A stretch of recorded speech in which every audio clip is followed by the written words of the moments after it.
It's been far too long since I've done one of these. Hello, everybody.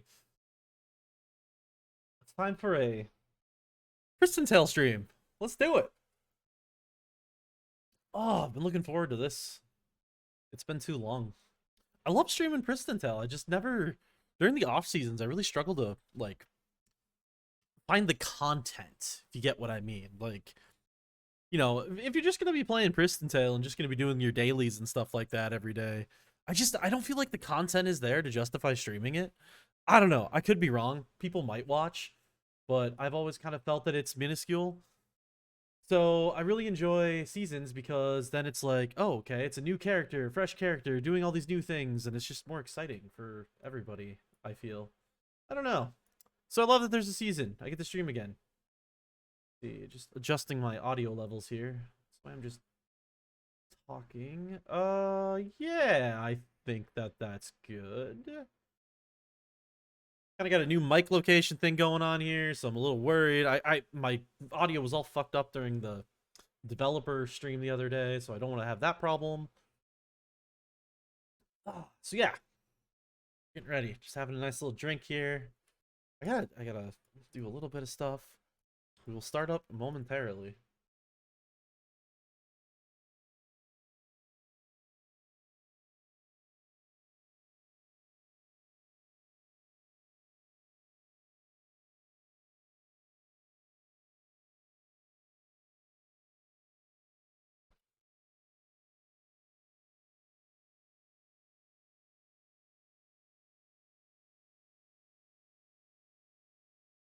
Okay. All right. Let's get this party started. I think I'm, for the most part, organized here. So, yeah, let's switch it over. Ooh, yeah. Welcome to Pristontale EU Season 6. Another season, another time of fun and adventures to be had by all. So, you will see, like, right away that I am playing an archer. Which was not how I started the season. I started the season as an assassin. Um, and I got to level 55 with the assassin. And don't get me wrong, the assassin was good. Like, I didn't think they were underpowered or anything. I thought I was doing fine. I just, like, I thought the uniqueness of assassin might be able to overcome how much I don't like playing melee characters. No, that was incorrect. The uniqueness did not overcome how much I don't like playing melee characters. So yeah, I abandoned that. I got to 55. So it was yesterday, right? And I got up to 55. I had just finished doing my battlefield quests. And I was like, all right, time to move on to mushroom. And I was like, oh, I'm just gonna take a little bit of a break, get some lunch. I ended up like taking like a 4-hour break. And then at the end of it, I'm like, I don't even want to play. I'm just thinking of other games to play. Like, and if I don't want to play PT on seasonal launch weekend, that's not a good sign. So I'm like, okay, what am I going to do here? And I'm like, I'm going to make an archer. That's what I'm going to do. And so I started the archer, what, 22 hours ago? And now I'm level 57. So yeah, the archer was the correct call. What's up, Bagel? Assuming you're watching the stream if you're standing by me here. Wait, why aren't you in the clan? What's up, Lloyd? Lloyd rocking the automech life. Love it. All right, so anyway, we're playing an archer. We're going to do a little bit of a crazy pure build is what I'm thinking. To try to take advantage of some of the new pure things. I'll be curious to see how it plays out. It's going to be very interesting. But to make this pure build work, I ended up getting a hold of a ring armor, legendary ring armor yesterday. Somebody was selling it. I paid 500k for it, which is a lot, but this is also going to be my end game armor. I will be wearing this until, well, almost forever on this character. Let's see what it's 54 strength requirement. So I mean, let's see. It's probably going to be, well, maybe around 9x to 10x is when my strength will start getting higher than that. But even at that point, I don't know. I'll probably still just keep the ring armor because if you're gonna go pure, it's like, okay, what's getting a couple more abs? Is it really worth it? Or that, or you can have the look of the really low armor. I'd rather have the look of the really low armor personally. So we'll just do it that way. Okay, let's go play. Enough of me chatting. Yeah, we're doing a chat block. Well, at least for this part of the season. Just so my clan can feel at peace and not like they're being spied on while I'm streaming. I think last season when I was streaming, I like, for the most part, didn't really have a clan. Or I had a clan, we just were so super casual and whatnot that I wasn't too concerned. But I'm in, well, Void, which is the new version of Eclipse. So, you know, probably get a little competitive, so I'll keep it blocked today. Taking a nice sip of a drink here. Let's play some PT. I have my boss queue. Okay, I did turn it in. Awesome. I've been playing the last, like, what, 18 hours with my screen. Like, I don't normally play in full 1080p like you see right here.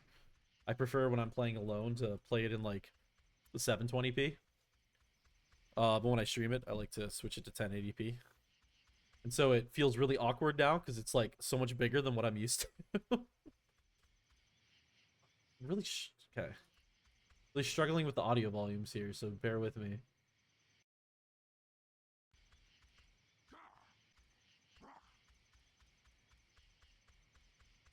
All right, let's see if we can get a party mushroom. Oh, maybe, what did I say? I'm level 57, so you know that. Yeah, I can talk about some of the build, I guess, when we get in here. Looks to be a full party with a leecher. Lovely. Well, I'll ask anyway. Maybe they'll pick the leecher. But I'm not holding my breath. So we might have to do some soloing, which I don't mind. But wasn't what I was hoping to do.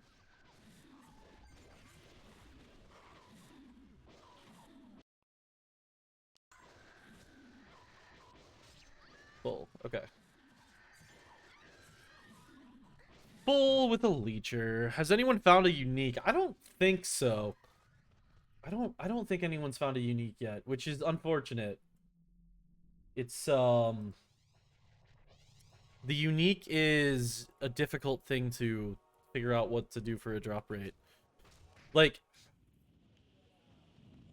if uniques could always drop as soulbound, I would love to drop like tons of uniques. I would love that. I would love it to be like, think like Diablo style, just like legendaries dropping all over the place.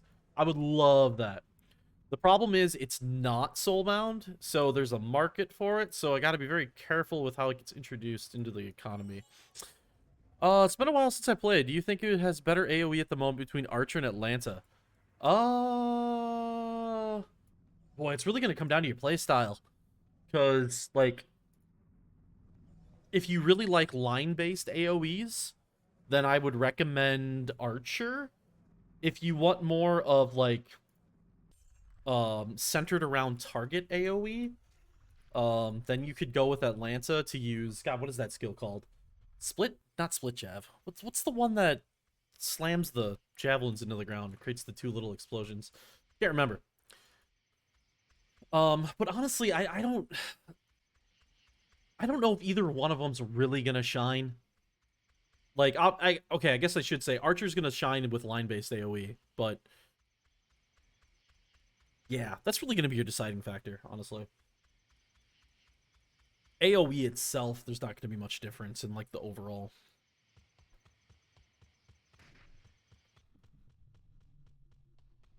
Okay, so I guess we're gonna do. This is my first time doing a solo on this character so far.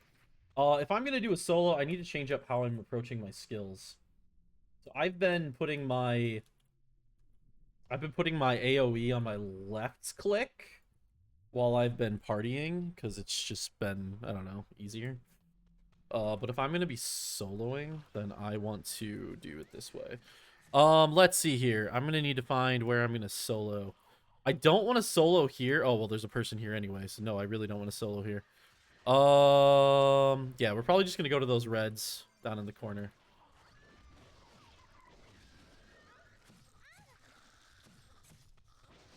Good old Archer soloing. I'm actually looking forward to this. I haven't done this yet.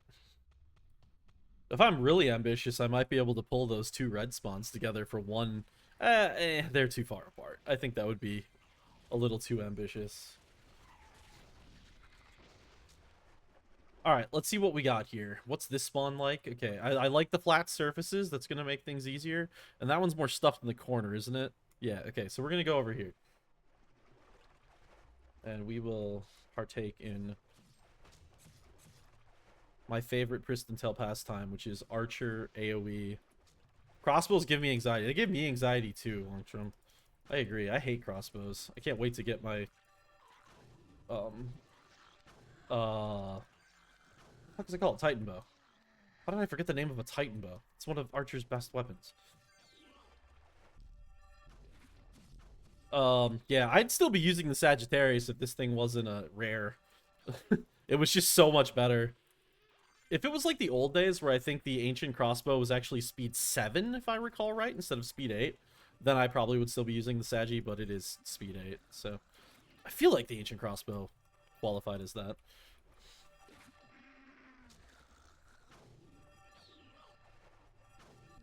But yeah, we're doing aggressively pure build on this character. Wolverine should have been moved to tier 3. I think, yeah, I don't know if I disagree. Like, I might agree with you on that one, honestly.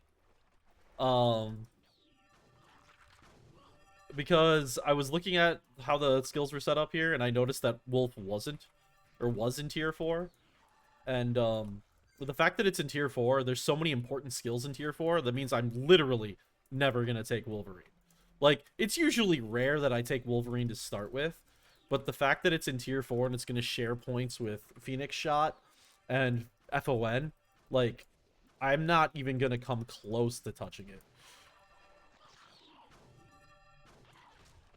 It would be, like, I don't care how...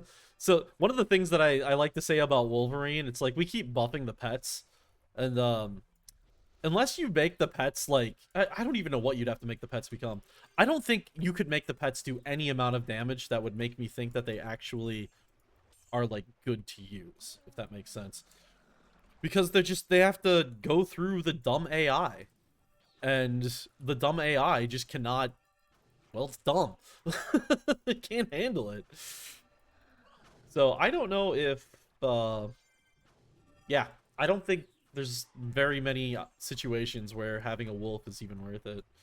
The only situation where I would recommend getting a wolf probably is if you're late game hunting.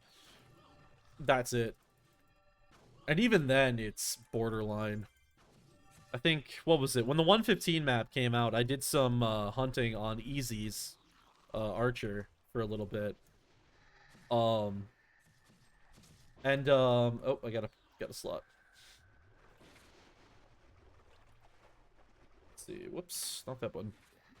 I did some hunting on Easy's Archer, and I don't even think... I was in the 1v1 map, and I don't think I even used Wolf. I didn't feel the need. Like, the amount of time it took to kill the monsters with Easy's, with, like, what was it, Avalanche or something like that? Like, it just... There was no point. It felt like a waste of time. Okay, we're gonna switch that back to that. We're gonna put that on that. Okay, cool.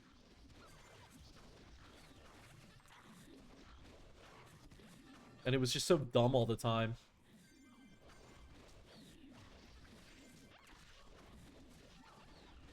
All right, Archer in a party.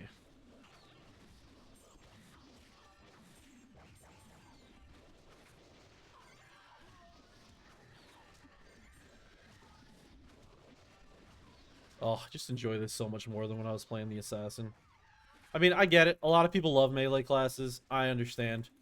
I mean, I think they are the most popular, like, style of class to play, right? But, boy, is it not my thing. When you don't have to worry about kiting... It's like, over time, I've started to learn about myself is that, like, I need a certain amount of, like, stimuli from the game, right? Or stimuluses, whatever the correct term is. But I need a certain amount of things that engage me during the gameplay. And if kiting isn't necessary, or, like, character movement and getting yourself into specific situations, it literally takes away probably like, I would say even more than half of what I find interesting about Pristontale combat. I I would go so far as to say like 70% of what I find interesting. And so when I play a melee character, I just get really, really bored because, you know, positioning is important on a melee character, but it's not really that important. There isn't much of a, you know, if you're not positioned perfectly right, you're not really losing out on much. If you're not positioned right on an archer, depending on how you're set up, you're dead. So like, you really have that motivation to be really concerned about what you're doing, and I love that.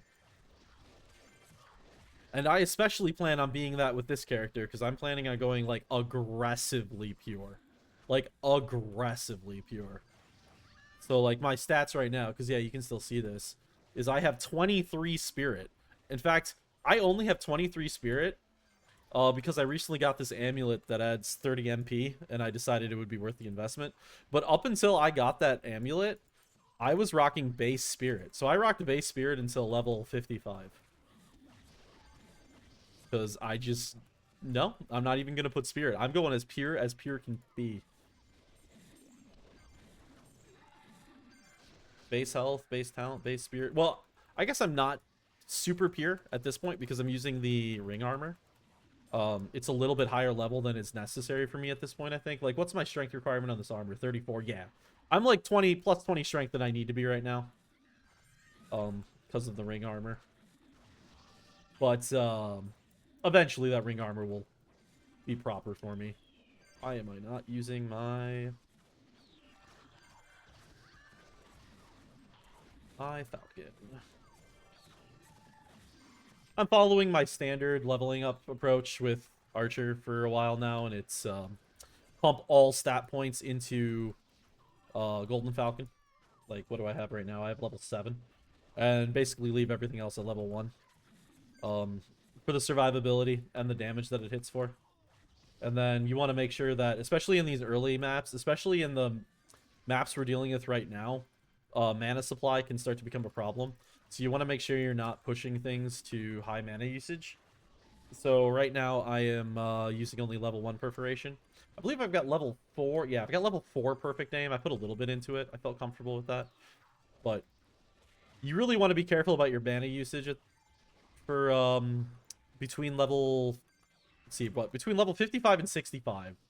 I think you end up running into a bit of a mana potion drought. So you got to kind of prep for that.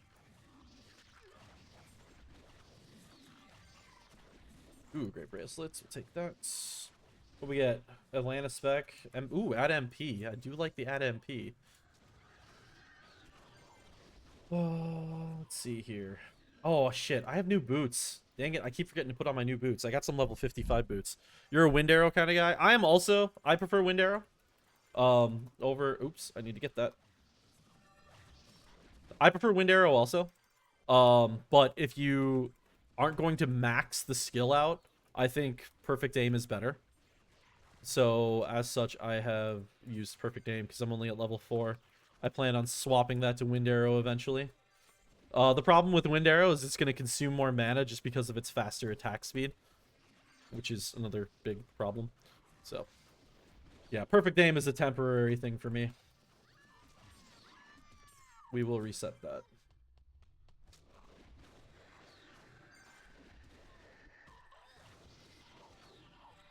It's free stat points. I still have 4 stat points to use right now. Whoops.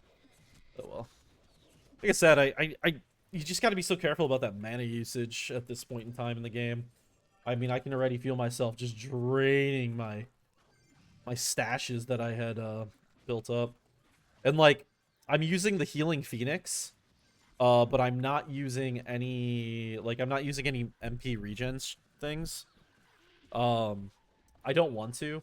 I kind of don't want to use the Healing Phoenix either. I probably should just cancel it.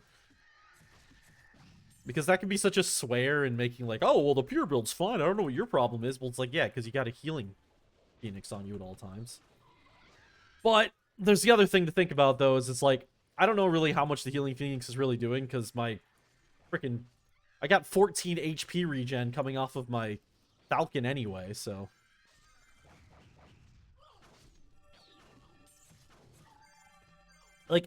I feel like a lot of people severely underestimate the survivability that you gain um from Golden Falcon.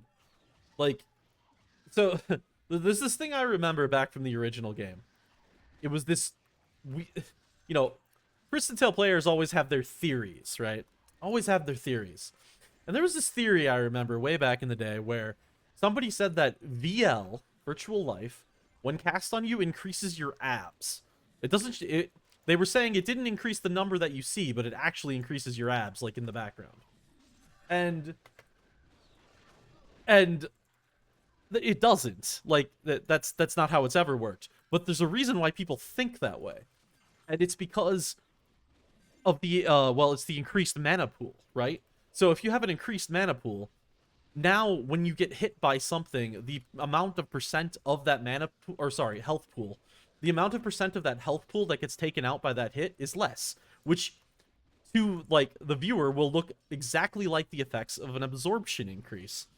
So it's like this little, it's like a trick to your brain, because you could almost think of absorption and mana and HP increases as the same thing, because they kind of are in a weird way. But anyway,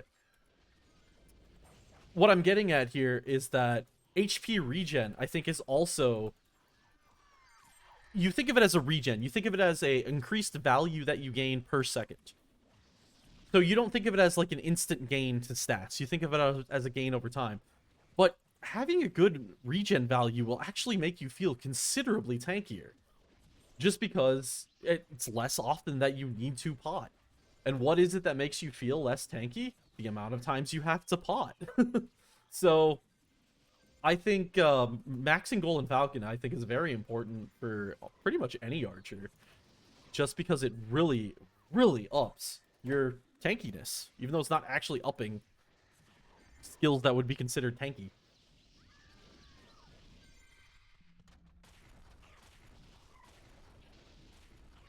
So that's why I always max it first. I think it makes the whole rest of the game feel better.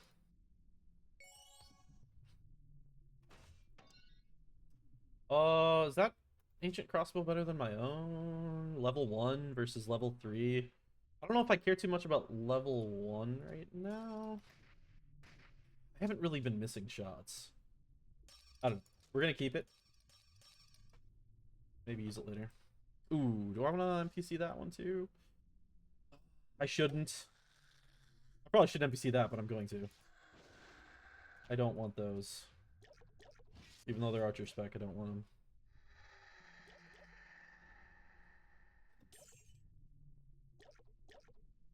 Okay. So I'm desperately trying to get gold right now, because I need to keep re-rolling this legendary armor to try to get it to archer spec, but every reroll costs 90k, which at this point in the game is a lot of freaking money. Especially when it's re-rolling and it's like, well, no guarantee to get it on your 12th attempt, and like I've already done 6 attempts, I think, at it, so like over 500,000. It's mech spec at the moment, which means it does have lower strength, but it's not as low as it could go. Because it's not classic Pristontale style, but mech armors do have lower strength requirements now, in order to allow for auto mech to work better. How that's balanced out then for mech is that mech weapons require much more strength than most characters. So like most melee classes, their high strength item will be their armor. But for mech, their high strength item is their weapon. Their melee weapon, I should say. Very specifically their melee weapon.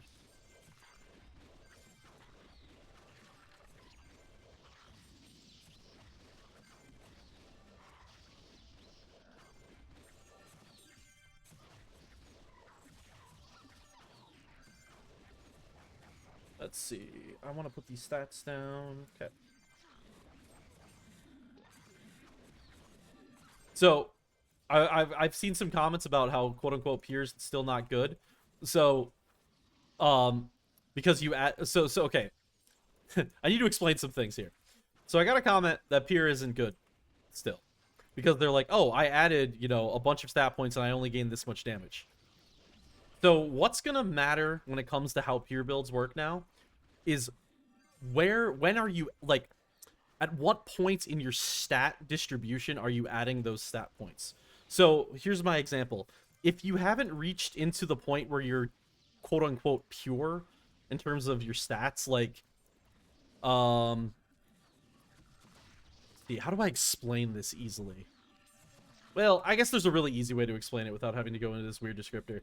Basically, as you approach the higher ends of the stat amounts that you can put into a skill, or into a stat, sorry, the amount you gain from it will increase, like, exponentially. So basically, the way the pure build works is you will gain a lot of damage for going pure, but only if you're actually pure. You won't just gain damage for adding, or gain a lot of damage for adding to your damage stat. You'll only gain a lot of damage adding to your damage stat if you've actually taken a loss on all of your other items in order to get that high with your stat. So the way that the math should work out right now is if you make a 100% pure character. And when I say 100% pure, I mean you're using the requirements for your weapon, and that's it. That's it. Nothing else. You aren't putting in any mana. You aren't putting in any extra talent. You are literally doing nothing but your weapon. If you do only that, and then you put all the rest of your stat points into your damage stat, you will gain 40% damage over a typical build. That's where pure's at right now. But here's the reality. Who's going to do that? Like, we're talking a lot of restrictions there. I think what's more reality is that people are going to do about 50% pure builds, is what I call them. So you're still using some, you know, you got a mediocre Sheltum, you've got a little bit of extra, and some of the other things just to have some little better gear, right? I think a 50% pure is pretty expected. That will net you 20% extra damage, roughly. These are all very roughly. So yeah, that's kind of how pure works now. So I just added, what did I add? I added 10 stats and I gained 3 damage. Oh, another thing to also consider is as you get higher into the game, higher level, you're gonna gain more and more from those, like, stat increases in amounts you add. Because of, well, you just have more stats.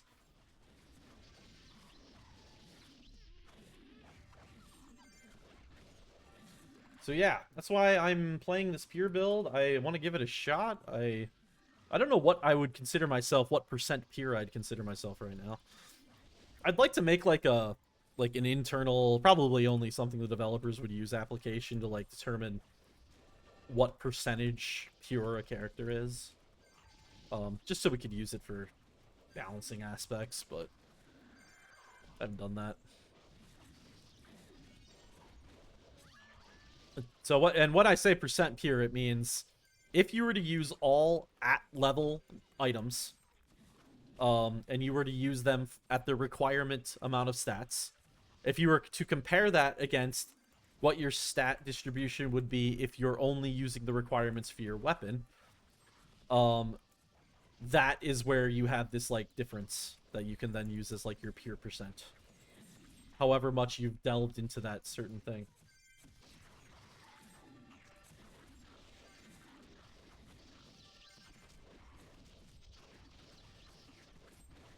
Okay, we are almost... What level even am I right now? Oop, shit, vamp bat.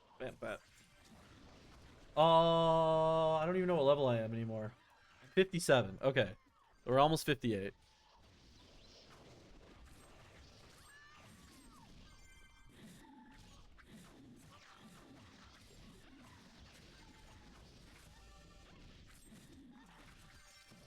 So I think the new pure is like complicated enough where I'm interested to see how it goes and what people will eventually try. I don't think we've anywhere near reached the point yet where people have an understanding of how it works.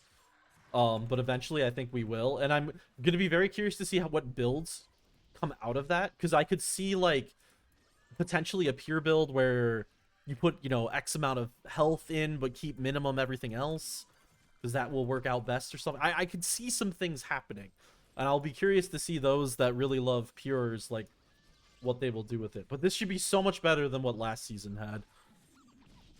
I have an epic metal hand crossbow if you want it. What is it that I have right now? Did I get it? Yeah, sure, I'll take it. Why not? Could always use a higher metal hand crossbow offhander. I don't ever use it, but good to have. Well, what would be good to have is to have the unique, but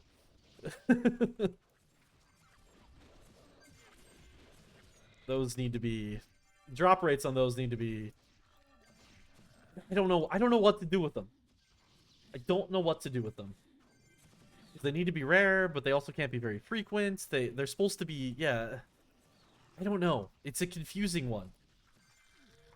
It's not anything we've ever had in this game before, where it's something that's kind of as unique as like a boss item, but at the same time, it's mostly a toy.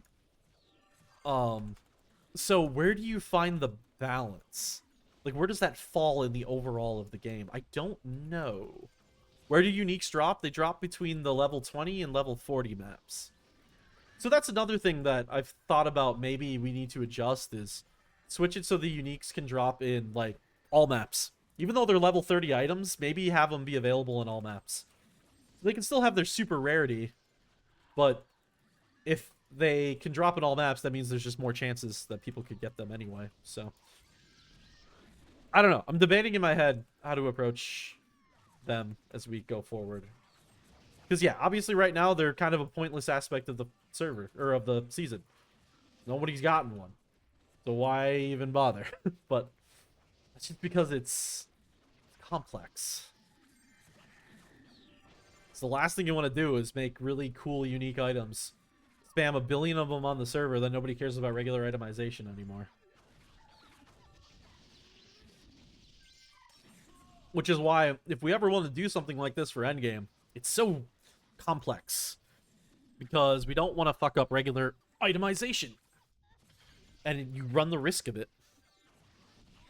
Personally, I think boss items already fuck up itemization. Because it basically makes sub-gear worthless at endgame.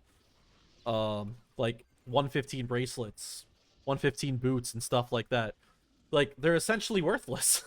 Because everybody's just going for boss items. Or has boss items that are way better than it. And so that's why I kind of don't like them overall. Yeah. This is why I would like it if these uniques and boss items as well, if they could just be soulbound on drop.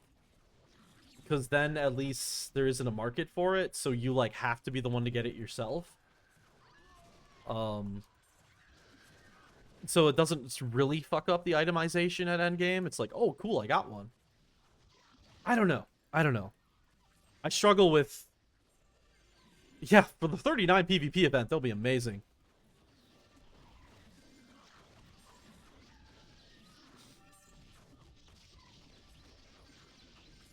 So I don't know. I've always had an issue with boss items when it comes to itemization in the game. They've always just... I don't like the idea of these, like, amazing... I should preface all this. We're not getting rid of boss items. I'm just speaking purely from my own, like, thoughts. I know that would be insane. We're not doing it. But, like, the thing I hate about them is they are, like, the best items in the game. They drop completely by a very small chance in a very specific situation. It's like they don't even drop from normal mobs. It's... You have but one choice to get them, and it's boss hunting. And okay, maybe that would be cool if this was a classical MMO where fighting a boss is actually difficult, but it's not. So it's not like it's a reward for doing some, like, really difficult content. You're just doing a Pristontale boss. And Pristontale bosses are just damage sponges. So, I don't know. I've always been weird about it. I don't know what the future holds for these kind of things. Fortunately, boss items happen at endgame, and that's usually not where I try to put most of my thought when it comes to itemization.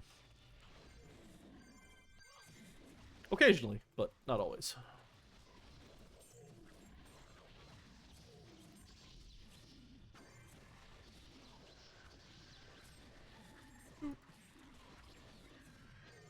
Draxus boots are only better with run speed than 115 item. I mean, honestly, they should be. Um, when I so I was tasked with redoing the stats of boss items at one point to make them kind of match item rarity, and at the time I made them match the level of where they were dropped. Right.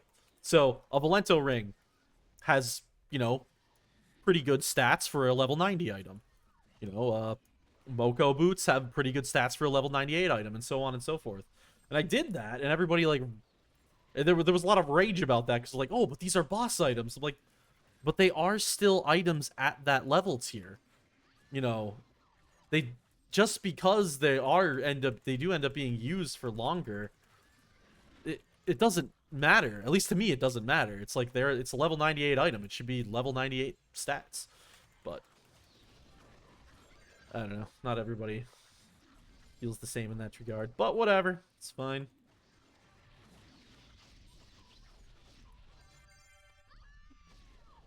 We move on.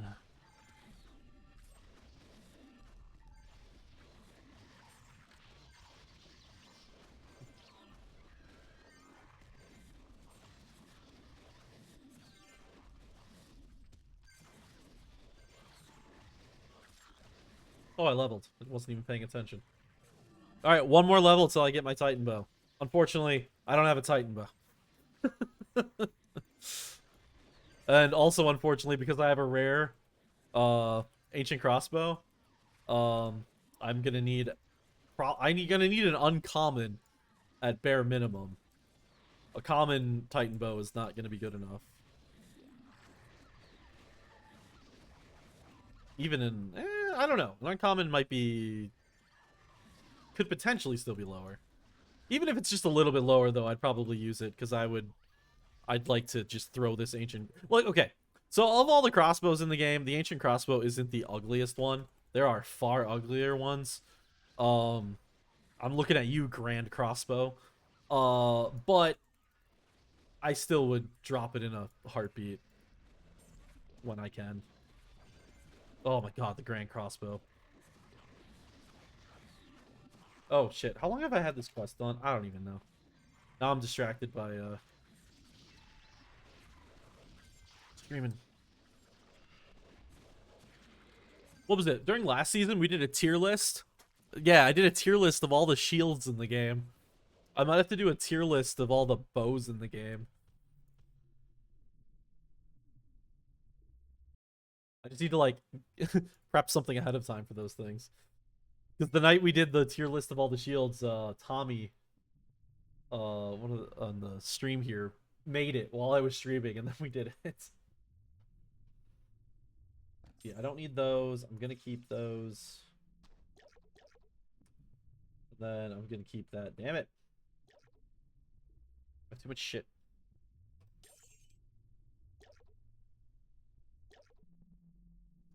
Now, I do have a rare Chaos bow for when I get to 64, but still got some time to wait.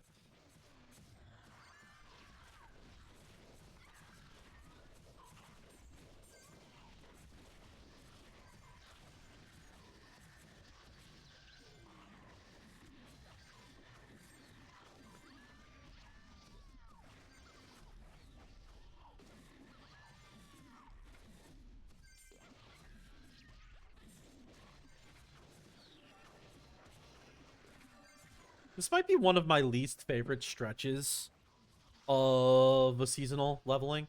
Yeah, you know what? It probably is. I think Battlefield Mushroom is probably my least favorite, like, 10 levels in terms of, like, maps you play in. I'm not a huge fan of Mushroom Cave. I mean, it's cool that it's included, but it's just kind of a meh. I love DS. Oh, I forgot about Greedy Lake. I really don't like Greedy Lake. That might win special reward for being, like, the worst. So, not looking forward to that, but, I'm really looking forward to DS, though. And that'll be soon. Just 2 levels to go.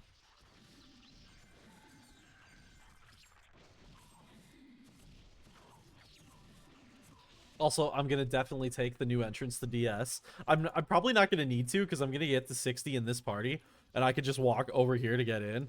But I'm just gonna have to take the new entrance from Ruined just because. Just because.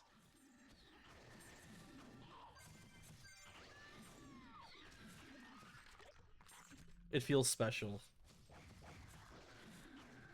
It was the idea that we came up with on the stream last season. I think what was it while I was leveling? It was while I was leveling some low level. We got to Ruin it. It was just like, wouldn't it be great if we had an entrance to DS right here? And then fast forward like 5 months later, boom, we have an entrance to DS there. I love how that worked out. Nasi did such a great job of modeling that. Where did everybody go? It's just the Rangers. All right, cool.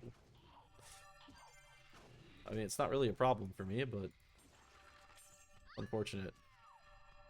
Come on, come on, come on.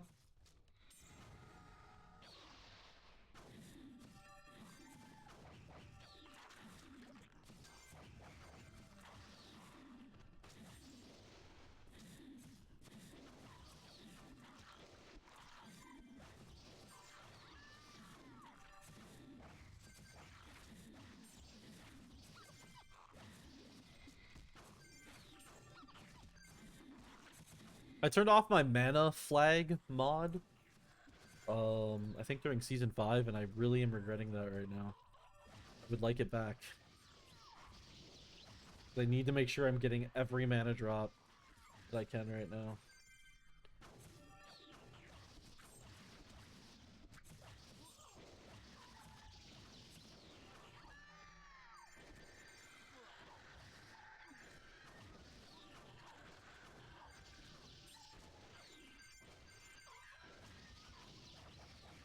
Oop, shit.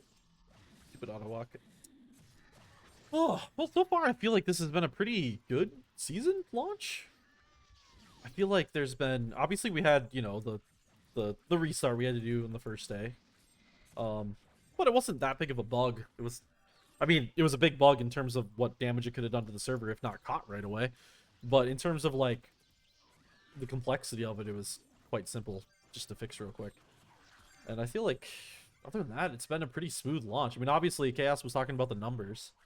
And yeah, our numbers are better for this season than they've ever been before. So that's exciting.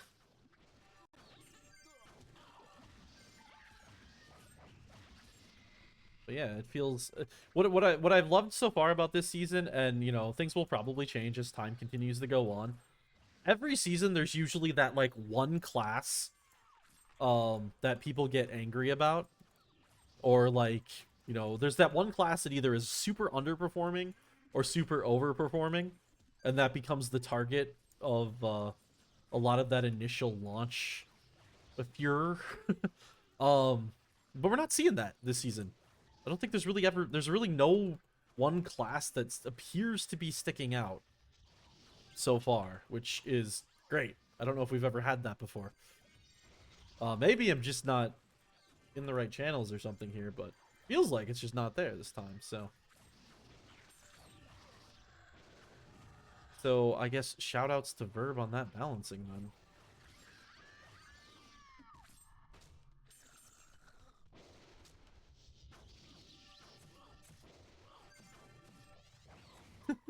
Just realized we have 2 Atlantas, me, and then Bagel.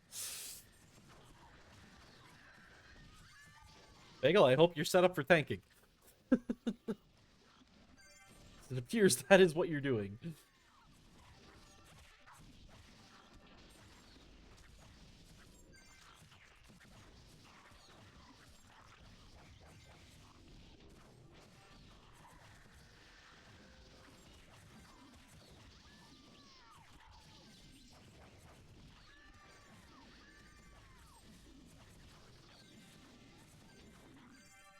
That person's been trying to sell that legendary stick scythe all day. Oh yeah, you guys can't see chat. Anyway, somebody's been trying to sell a legendary stick scythe all day. Sometimes legendary items can be almost a curse, depending on what level you get them at. Because they're incredibly rare, but you might not actually be able to get too much for them because, like, that sticks. Let's look at that stick scythe, for example. Would you invest a lot into that? No, I would never.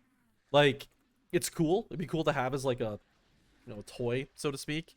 But a level 60 item doesn't really serve any purpose outside of its initial use window. And sure, it'll be really good within its use window, but as soon as you get outside of that, it's just it's just a toy. Whereas, for example, this ring armor that I picked up, um, it's actually has a ton of value because of pure builds. So like getting a legendary armor is very, very valuable. A low, sorry, I should say a low level legendary armor. It's the weird aspect of legendary, or yeah, high rarity items, I should say. It's so inexpensive to do anything with them. Yeah, that's the other thing too, right? Like every reroll I do of this armor, it's 90k. And it's just so expensive. I'm willing to put that money into it because I know it's going to be like my end game armor. Well, for a long time at least. We are losing everybody.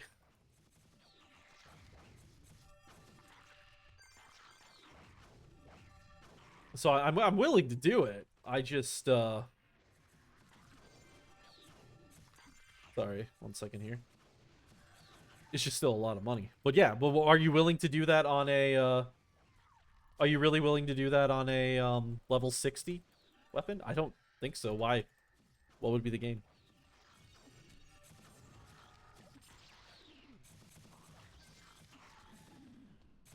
Where is Dun 3? Still not in the game. Yeah, we didn't change anything in that regard, which is unfortunate. I really hope we can soon. I would like to add it back in. Oh, what's up, Kaira? Welcome back. Was greedy XP buffed at least? I don't know. Where is oh, entrance is done too. Got it. Yeah. Yeah, done 3 is still the forgotten map. I'd really like it not to be, but it's just one of those things where we just don't have enough time. Especially this season launch was a rush, let me tell you.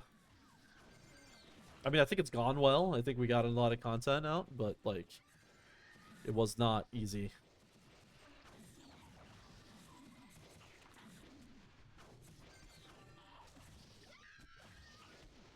Epic metal hand crossbow AS epic breastplates. I do not need the breastplate, but that crossbow. I'm assuming Sarah Sataka. Is that you, Kraken?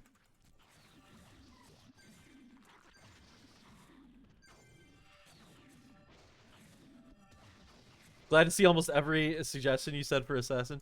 Oh, you're Venom? Got it. Yeah, that's much easier to say. Yeah, Verb had there was a plan. Yeah. So does everybody know that that meme from It's Always Sunny where Charlie's in front of the board with all the like lines and stuff and he's just got like this crazy look in his eyes? It's like a conspiracy theorist thing. That's what Verb looked like when he was planning out Assassin. Because he was just like, we must fix. And honestly, I think Assassin feels. I mean, I think it feels fantastic right now. It was fun to play. I just, it suffers from melee-itis, so not my thing. But it was fun still.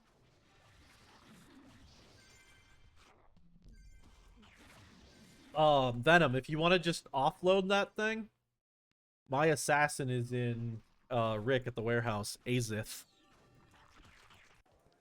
I'm like by the item shop person if you just want to trade me at some point. I got it up on my other screen.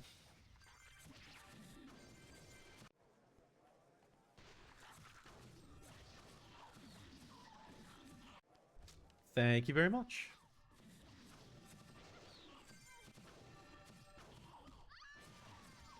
So now I've got an epic Scudum that I just need to re-roll into Archer spec, and now I've got the epic Metal Hand Crossbow. Perfect. The pure build's all coming together. You got like no gear. Kira, what are you playing this season? Who are you? What are you playing? What's your stuff? You are doing assassin? Okay. Cool.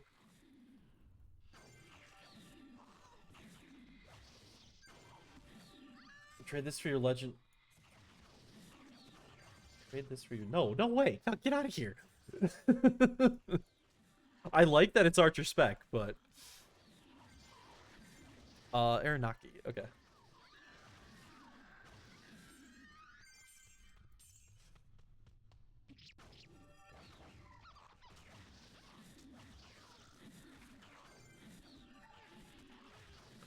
Yeah, in the short run, that armor would be much better for me, but I'm thinking long term here. You got the vampire outfit? Yeah. Yeah, my assassin was rocking that vampire outfit too on day one. It sucks when I do this and I switch characters so early in the season, because I end up getting my first character all, you know, pay itemed up because I expect to play it, and then I just stop, and then I have to buy items again on the next character, and then I never end up spending nearly as much on the second character because I just, you know, I just want to play at that point. I don't need to keep spending money.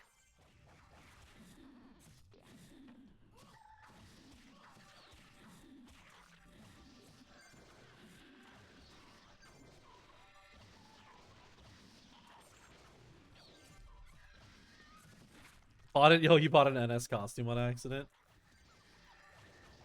That is always the worst. We gotta get some kind of. I mean, we've talked about it so many times. I can't remember if we ran into an issue or whatnot. There literally just needs to be, you cannot buy an NS item. Like, it's got to be that simple. Like, why would anybody want an NS costume? Nobody wants an NS costume. So just make buying an NS costume impossible. Boom, problem solved.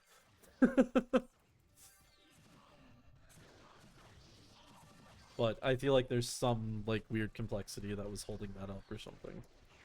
I don't know. Someday. Yeah, you have to put a ticket in. And I don't know if Chaos is answering those tickets at this point in time.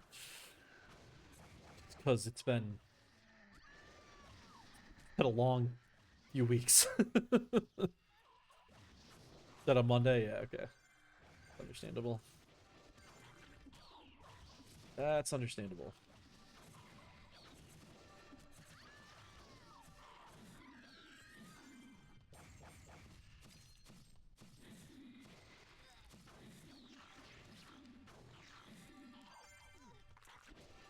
I feel like everybody needs a multiple day, like... Everybody needs a few days to, like, get themselves back into a normal mental state after a launch night. Because it's just... It's so nerve-wracking. Like, the hours leading up to launch, it's like, holy shit, is everything gonna come together right? Is it gonna work? Is it gonna work? I think everybody on the team has, like, PTSD from the Season 3 launch. If you were part of that wonderful, totally perfect launch that had no issues whatsoever. Oh my god, that was a time. Yeah, it did come out at some unfortunate times. It also came out at the same time as a big election in Brazil, which, since, like, so many of our player base is Brazil, it's also unfortunate. Yeah, we just had to get the season out, which is the problem. Difference in terms of loot speed. All I know is the higher rarity ones pick up faster. I don't know what the exact difference is. Yes! G5 went with the low score. You can't see this in my chat, but G5 just took top assassin SOD with a score of 466, which is not the lowest score I've ever seen. I believe someone in my clan ended up getting a lower score on, I think season 4 for Archer. I think. I don't know. If you here? Can't remember what your score was. But you managed to do even worse. I love doing that. If you're the very first if you're the very first person to reach level 80 of your class, please do joke SOD runs. They're so much fun. So what I mean by that is you literally just kill the weakest monster in the very first room and then never touch anything.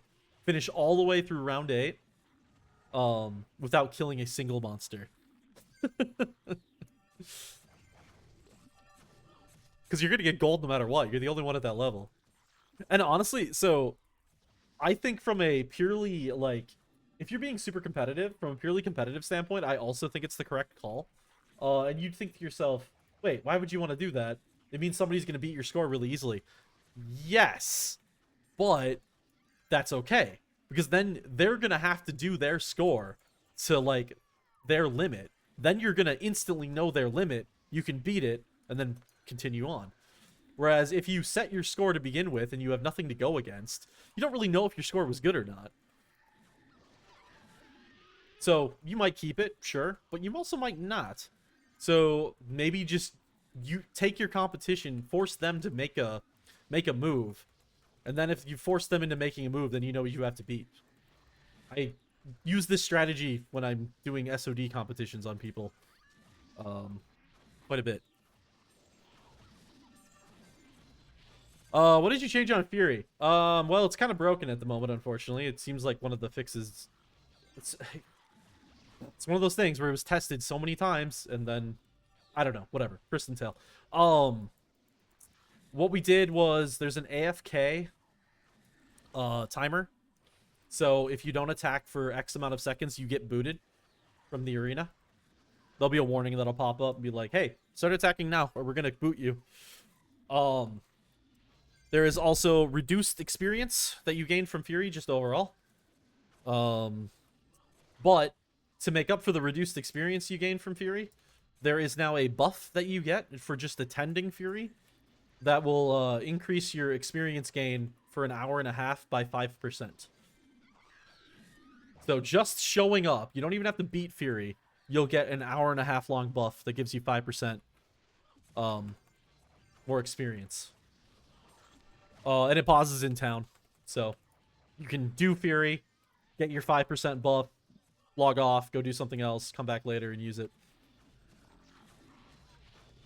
It's 10 movement speed.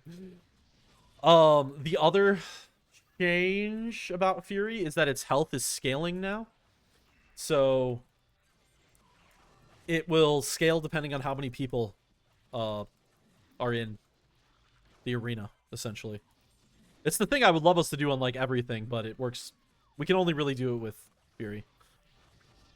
So with only 5 people in there, you don't just... Yeah, so, like, the health of the monster will scale depending on how many participants there are. I think he still does the exact same amount of damage, so, you know, be careful. But at least the health will scale.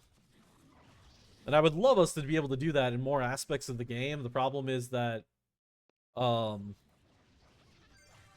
in order to have a system like that, you need to be able to section off typical players from those participating in the event. With Fury, that is done very easily because it's the Fury Arena. People literally go in, you know, request to go in and all that shit.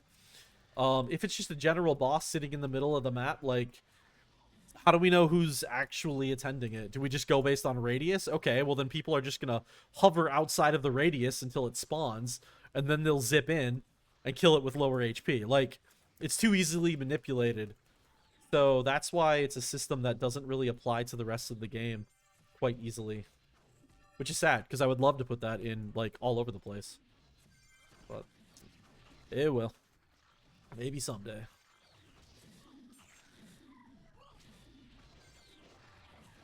Maybe we just need to give a boss arena, a unique boss arena to every map. That could be a cool thing for, like, Nasi to model. I mean, that might be doable. You know, you just gotta kind of, like, section it off a little bit. Does concentration affect all skills? I have no idea. I honestly don't know. If it's... Since it's Pristontale, I would guess that it affects some skills and doesn't affect others. Because that seems to be the normal for Pristontale. Oh, we got boss. Come on, Carve. Not lost to kill.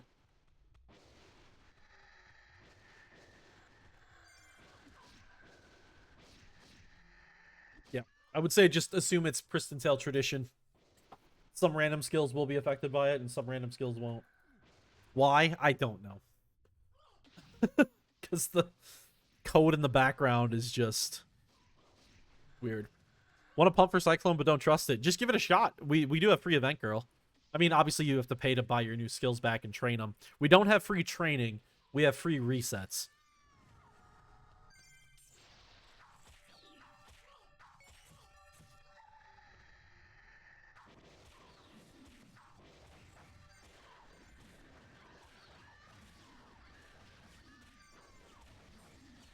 Don't technically need the boss, but let's try to get the XP, huh? Oh, I want to get that Raiden Force, but I also want this XP. We get it? We get it? Yeah, we got it. Sweet, 1.6 mil. Attack rating, HP, MP. I won't. Don't need it. Oh, and I did get that Raiden Force. Everybody was staring at that Raiden Force. Waiting to finish the damage. Vine Dagger, Assassin 44. No.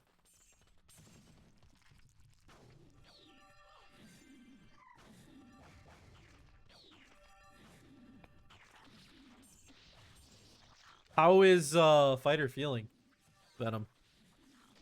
I've heard that people are enjoying it, but I have not played.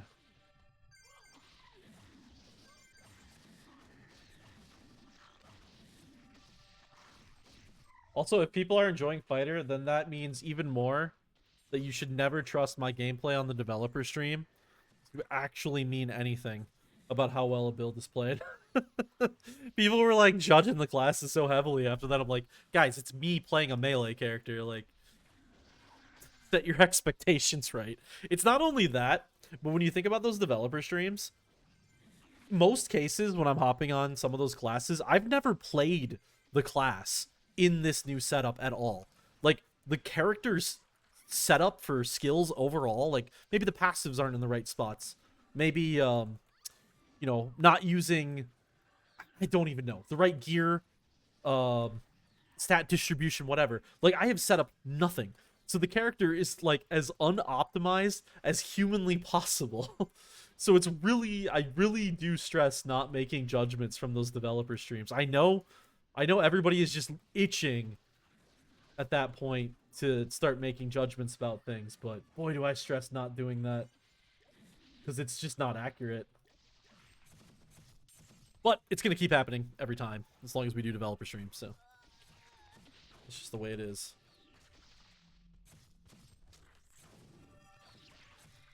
Oh well. Feels good. Feels spin to win. That's good. I didn't think it was... I didn't think it was going to be all that loved, to be honest, but... Attack speed for FS is buffed. I don't actually know if it is. I am level 45 and I got elven boots and leather armlets with 29 armor. Oh, you want to see? I'm level 58 and I'm rocking level 0 gloves. Currently. They don't even have a level requirement. I'm also rocking level 16 boots. So, oh yeah. Yeah, the gloves are a sick roll. That's why I'm using them. I got these at like level 1. I was like, oh, okay. HP, abs, and attack power. That's why I haven't been able to find a good replacement.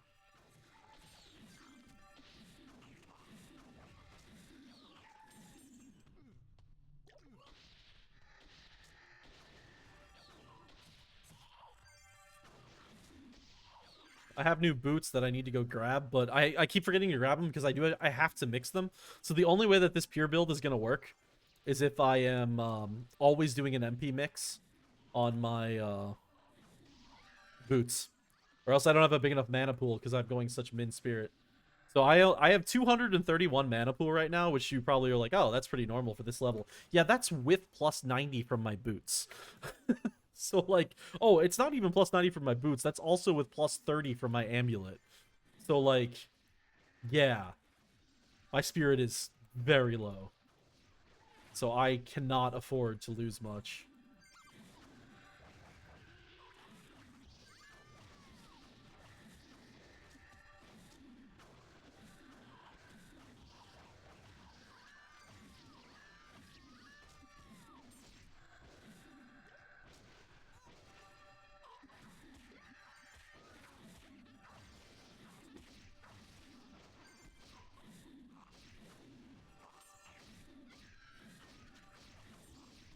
No solo done one does. Yeah, there was some up with the quest. There was some kind of bug with the quest editor thing that we have, and that's why those didn't happen. It's I know it's been looked at. I would assume it's gonna be in the first patch. I don't know that for a fact yet, though. Don't quote me on that.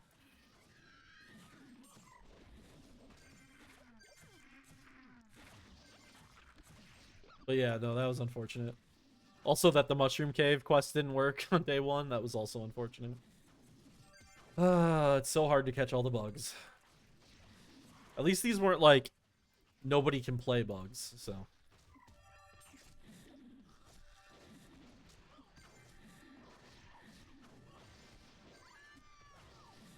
Mech tank. Well, at least his name gets to the point.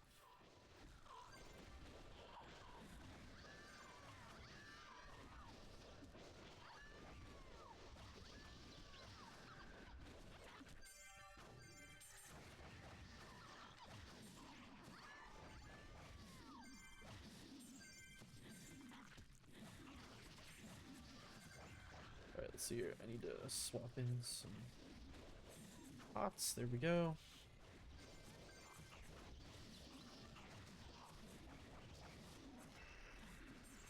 $16 viewers. What the hell are you people doing here? Yeah, I never watch the view count when I stream. I never know what my view count is because I just don't care. To me, it's just about playing the game and having it streaming and hopefully having people in chat. That's good. But another weird bug with rare plus low shields blockwise. Oh, what is it? I would like to know that. Do they end up with like no block rating? Why are you trading me the... Oh, Mimic. Fuck. Oh, fuck. Double fuck. Forgot how... Mimics hit hard. I'm not gonna be able to hold anything if this thing drops anything. So let's, okay, I didn't get drops. The huge block percent difference part. What do you mean, Venom? I think we're... Just, can you message me on Discord? I think you can message me. If it's like anything that's like really a big deal. Because I did all that and I would like to make sure that it's working right.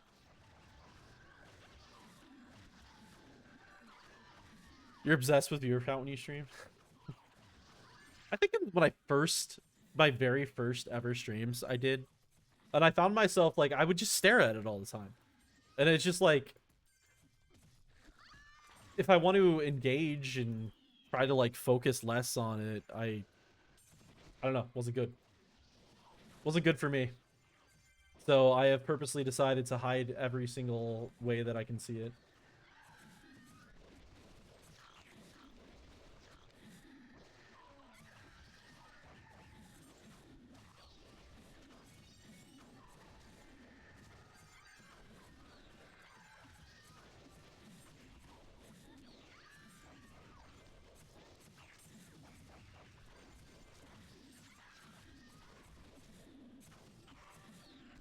Let's see here. I really got to go sell items. I don't have any quests to turn in, so I haven't had any reason to go. And I'm realizing, oh yeah, you can't see my inventory. My inventory is just freaking packed right now. I gotta go sell stuff.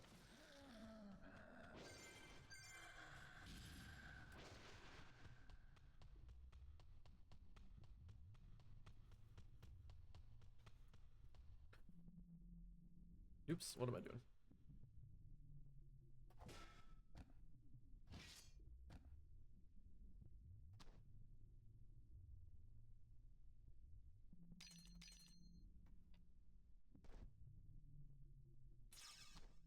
Is anybody watching done automech this season. I'm curious what the... So we're kind of getting to a point now. Like, if anybody's like a 7x automech or something, I'd like to know how things are going with the new health adjustments. You know, I've obviously tested a bunch, but I'd like to know what people are actually experiencing.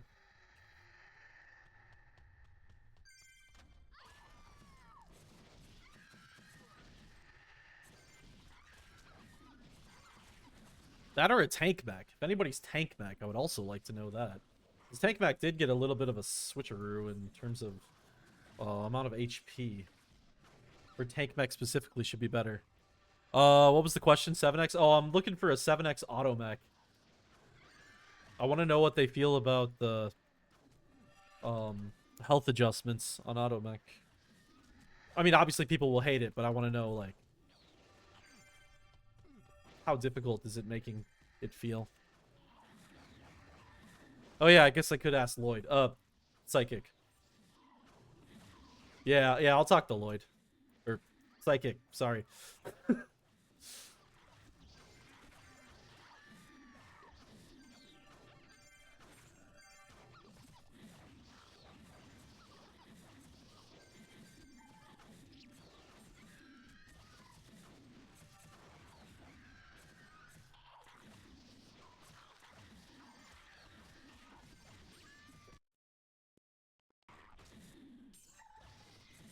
Let's see, we're gonna switch over to some different music. If I can find some quickly.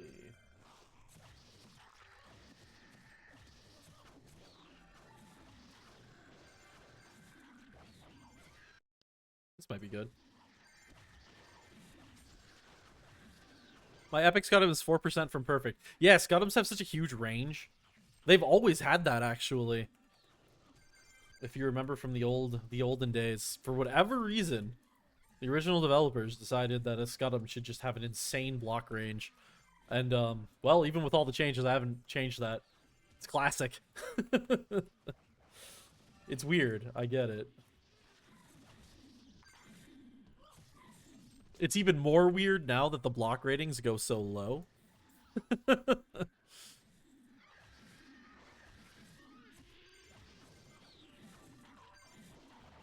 Yeah, I think a Scudum can get all the way down to like 5% below perfect.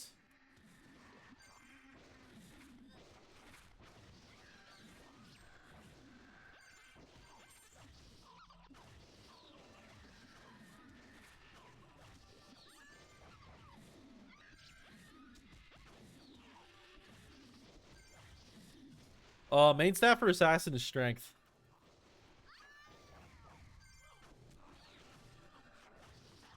They follow the melee class standard.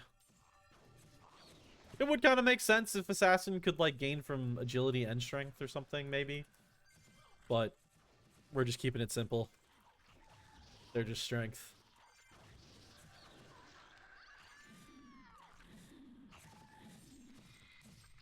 It would be cool. Actually, that would be pretty cool, wouldn't it be? Like, what if instead of it always just being that one stat that every class puts a lot of points into, what if classes had double stats? Like, what if most classes had two main stats? You could gain damage from both of them. You just determine which one you want to put. Or no, ooh. Each one of them could have, like, a certain amount of, ooh. You could have diminishing returns from putting too many into one specific one. That could be interesting. So, like, fighter could be strength health, for example. Knight could be strength spirits. Oh, you could do some really interesting stuff with that. Because then every class would kind of have its own thing. Its own identity. Your UI looks dope as usual. Oh, Link? I believe it's exclamation point mods. Right? Yeah. You can download my mods there. The formula is interesting. Yeah, it should be interesting.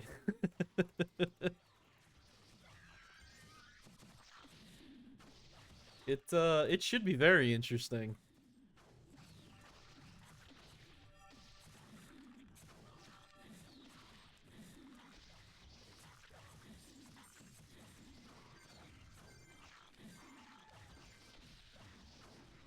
It's I am really interested to see how that new formula works out, because if people don't try stuff, you won't notice how weird it is. I wish it added attack power each time you increase strength, but it's random, it feels. Yeah, well, it's not technically random. You're technically gaining the same amount in the background, but the game always rounds, right? So, like, sometimes it's going to say 1, you know, it's always going to look random because of the rounding. But it's the same formula that acts on it. What made you pick Archer instead of Assassin? Well, I did pick Assassin. I got an Assassin up to level 55. And then I realized that I just cannot play melee classes. I mean, I already knew I couldn't play melee classes. But I was really hoping that Assassin would be unique enough that would make me switch from my ranged and caster class ways. I couldn't. It's just melee's too boring to me. If I don't have to kite, I don't know what to do with myself. Or, like, position. That's what I love about playing this Archer right now. It's like, sure, I'm fighting with these AoEs, but I'm constantly moving myself into position so that my perforations can hit more monsters. And, like, not having something like that, to me, is just so boring. So, I abandoned the Assassin. It was good. Like, I didn't abandon the Assassin out of it being weak. I just was bored. I could feel myself getting to the point where I was like, I'm not going to play the season anymore if I keep playing this character. So let's either start a new class or do something else. And so I picked a new class yesterday. It was almost 24 hours ago now. We're approaching 24 hours ago now. I started this character, and now I'm almost 60. Because I was just having such a better time with it. I couldn't stop playing. Exact same damn thing I did last season. I started with a class and then switched to another one. Like within the first day. 60 levels in 24 hours. 60 levels in 24 hours isn't that impressive. What's impressive is 60 levels in 24 hours with 8 hours of sleep. Because that I was actually able to do. That's what you don't see happening. People do those things.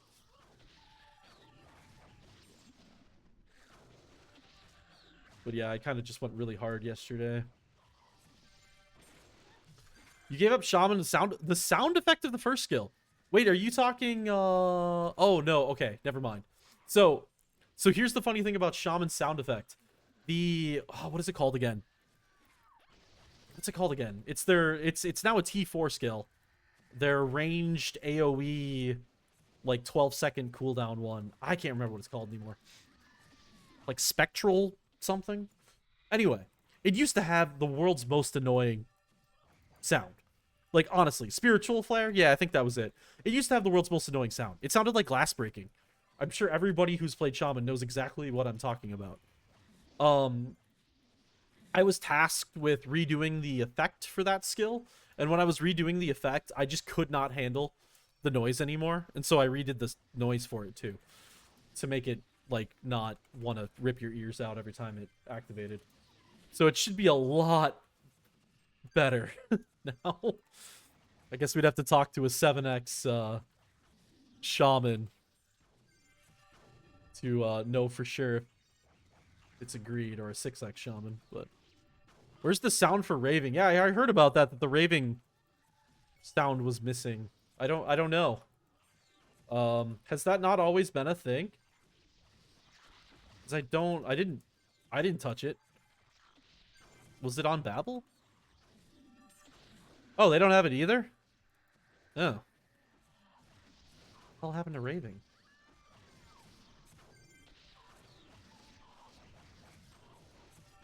Interesting. One funny thing that you can do in the game files for PTEU is if you search far enough, you will find the Imperial March from Star Wars in one of the sound files.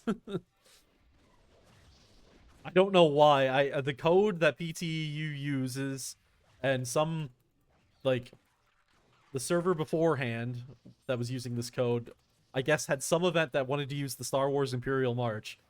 So it's in the game file, so we've never removed it.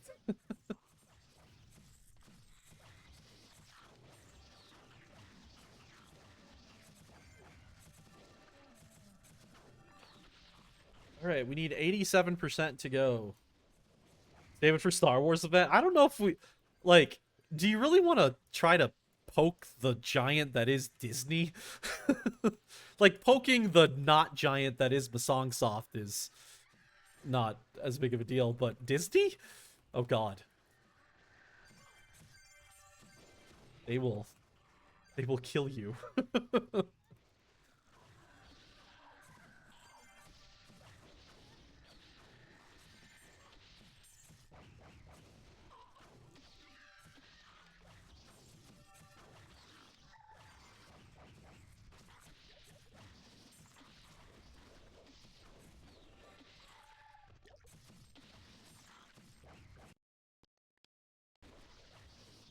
I gotta turn this music up for myself here.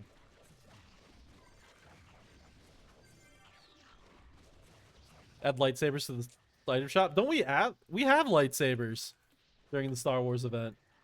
I don't, did we even do the Star Wars event this year? I don't think we did. Can't even remember the last time we did the Star Wars event. Oh, I think it must have gotten like lost in the seasonal launch or something.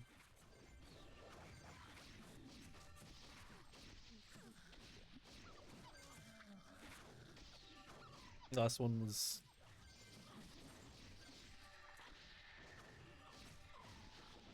Let's see, can I even pick up items anymore? I might have to go sell again. Yeah, I gotta go sell. Ooh, well, first I'll get this trans. Mind.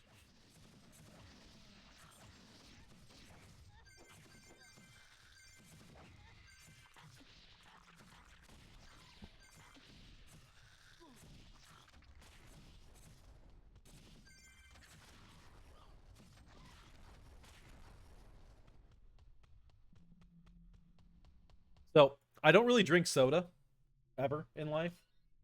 I I was really addicted to it as a kid, but as I grow older, I just would prefer not to have the feeling of being like on a sugar rush all the time.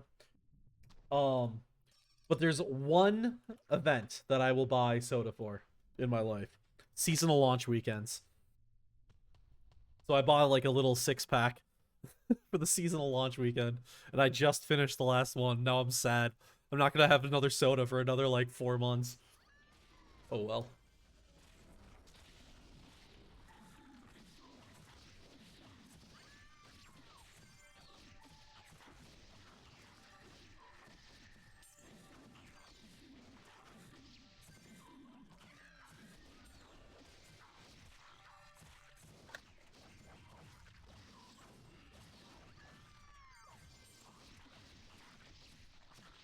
Did I...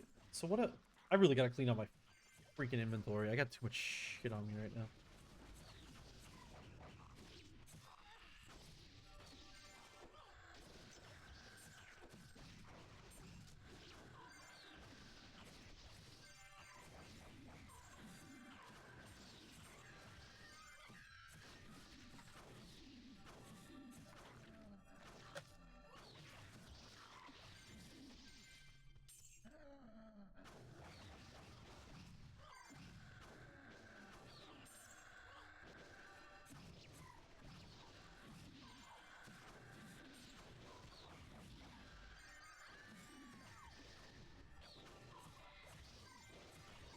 What level is Phoenix shot now? I can't remember. Because, yeah, I just realized I'm about to be tier 4. Um... Damn, I can't remember what the order of Archer tier 4 is nowadays. Is 63 Phoenix shot or is it 60? Yeah, see, I don't remember, Angstrom. Angstrom, are you logged in on Babel? It's probably the same still as what it is on Babel.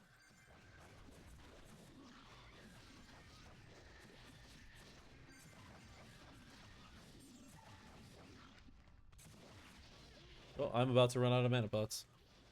What's the new... I don't think there's... I don't think there's a new order for Archer skills. I don't think so.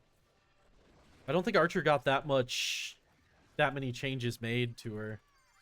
Mostly just damage values.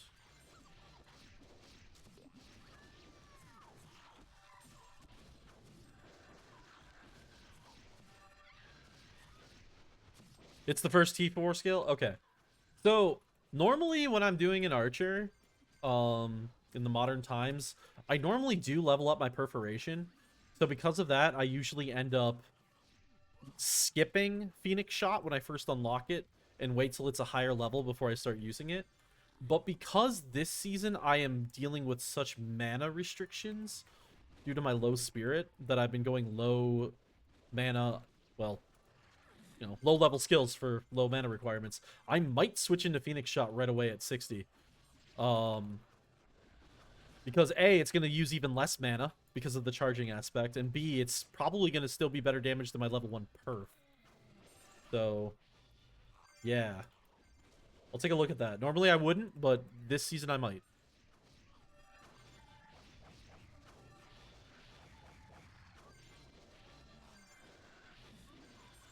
What's the next one, Ongtrum?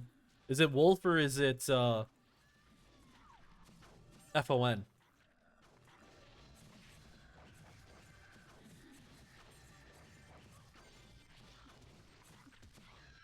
No, Avalanche is 70.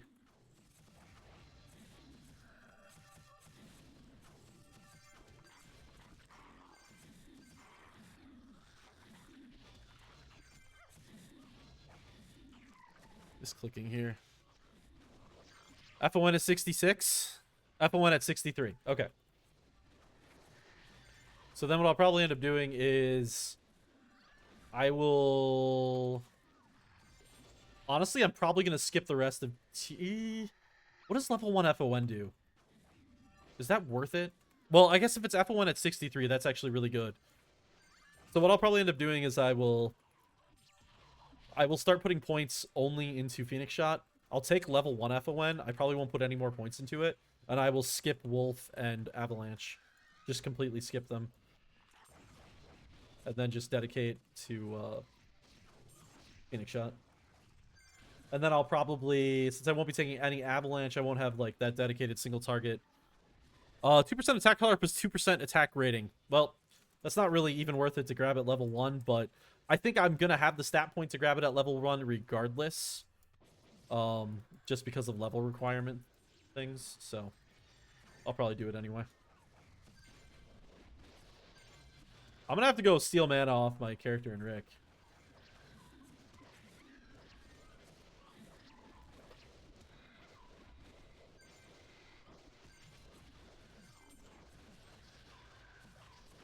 All I have is pill cores. Of course all I have is pill cores.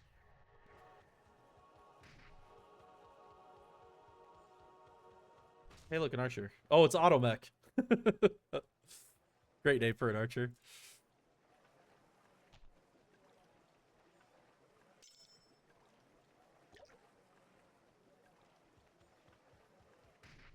Oops.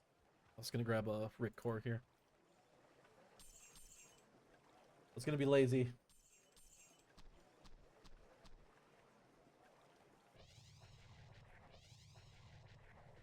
Actually, I could probably pick up a skill or two here, huh? Okay, we got level 9 Falcon, and then, yeah, I'm just going to leave level 9 Falcon for now.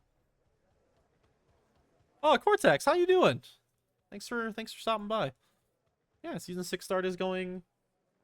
It's going well. I wish I would stop picking the... Like, this is the second season in a row now where I've decided on a class. At the very last second, I switched to a different class, and then within 24 hours, I realized I hate that class, and then I go away from it. Well, it's freaking 2 seasons in a row now. I just ended up going back to the one that I had originally picked. Can I stop trying to be... I need to stop trying a new things.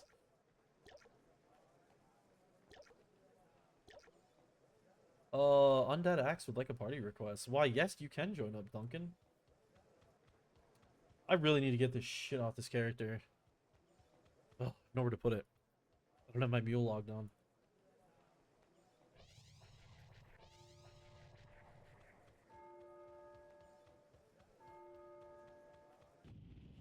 So you're loving the current assassin on Babel? Well, Ongdrin, you are part of a very elite few. You and Nikita.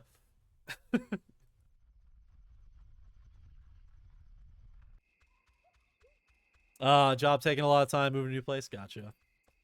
Yeah, understandable. Understandable.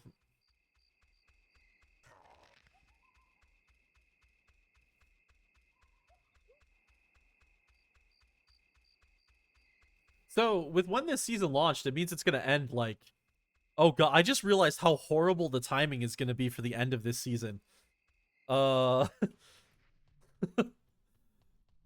I don't know if you're watching Chaos, but you think about what 2 months from now means. It means it's like Christmas week. The time between Christmas and New Year's. I don't think we want to do a merge between Christmas and New Year's, so I'm gonna go on a wild guess here and say that the merge will probably be delayed until a little bit into January. Because there's just no way anybody's gonna want to work that hard that week. There's no way. Or if it's going to be an extend, it's going to be one of those, like, leaderboard freeze extends like we've done in the past.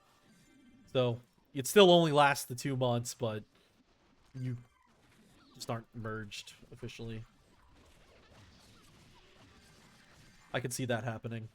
Nothing here is official. I'm just only thinking about it right now. Extending it won't really make a difference. The only reason it can make a difference is because people expect their competition to last 2 months. Like, the competition for leveling lasts 2 months. Extending it means they have to commit more time to this competition. So I think extending it isn't a big deal as long as you do a leaderboard freeze. Then it's whatever. Yeah, Babel, this is one of the first... Like, Babel usually takes a little bit of a hit when season starts, right?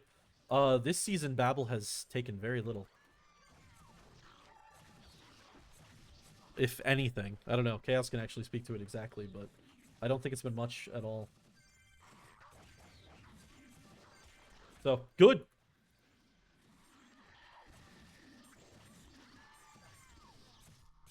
The numbers keep rising. Which is really cool to see. Who would have thought so many people in the year 2022 would still want to play Pristontale? I love it. I love it, I love it, I love it.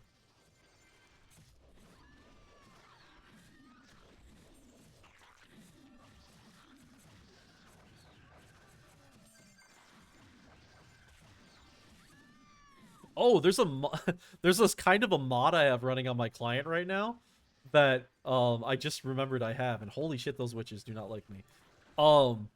I don't have a shadow under my character's feet, if you've noticed that. So that was a byproduct. I was doing some recording of some footage for like a new intro, a new login video, and the only way I could get my shadow to disappear is by literally like removing the asset from my game folder. And then I never removed it because I kind of like the look of not having a shadow.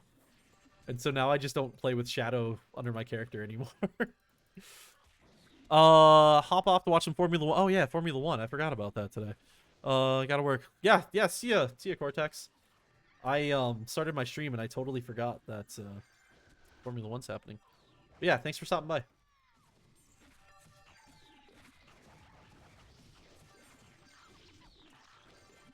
I get so used to all the races taking place early in the morning since I'm in North America. And so these like afternoon races, since today's race is in Mexico, like throws me off completely. Yeah, Mexico today. And then last week's race threw me off too when it was in Texas.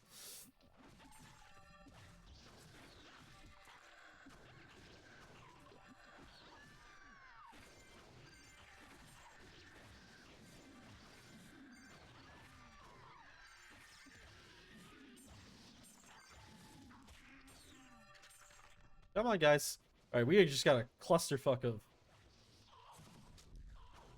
people all over the place. DC, how dare you, Duncan? dare you, DC?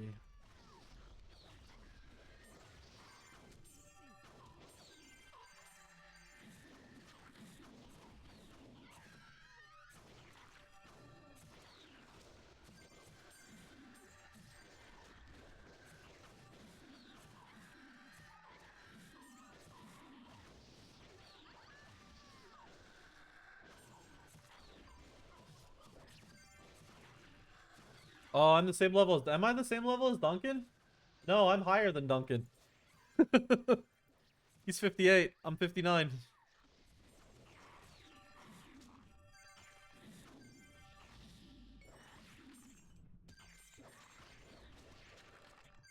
Yeah, it hasn't... Honestly, it hasn't felt like I've played this archer that much, but apparently I have.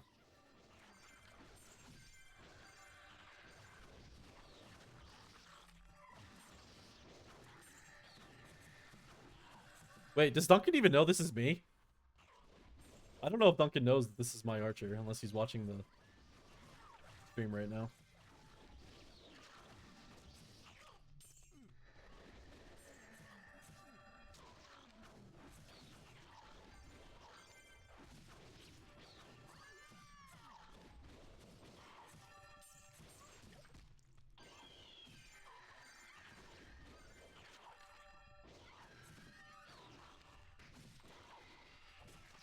This is the first map so far in the, like, map rotation where the quests seem to run out really quick. Like, I wasn't even, like, I don't even know if I was 58 yet. Or maybe 57. I don't know. The quest ran out, like, within the first 2 levels. And so it's just been pure grinding since. Which, I mean, I get it. At some point, it all needs to slow down. But, I feel like this is the first map where that really starts to hit. Where you're like, oh, it's just a straight grind now. Which is fine. It's Pristontale. You know, this is what we get ourselves into.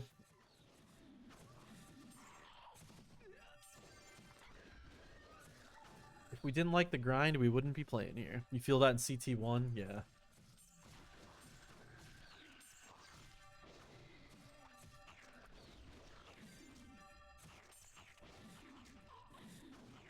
Like, in CT1, I would expect that. Like, does that make sense?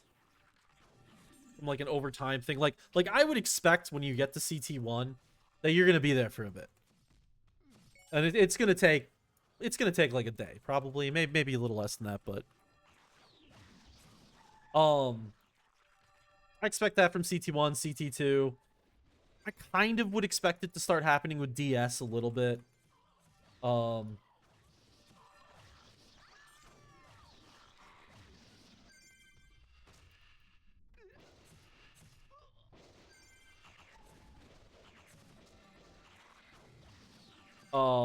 But Mushroom feels early. Mushroom feels a little early for that kind of thing to start happening. But whatever.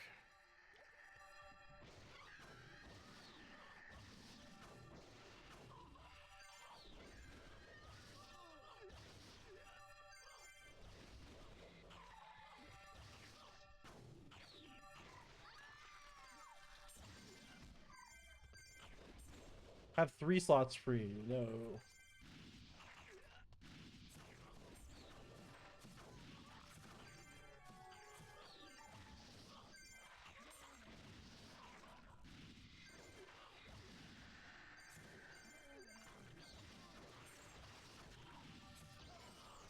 Oh, we got that guy. We got that guy. Knight on the floor. This map can be painful. Oh, I'm going to say that. I might take a big hit here. Nah, we're good.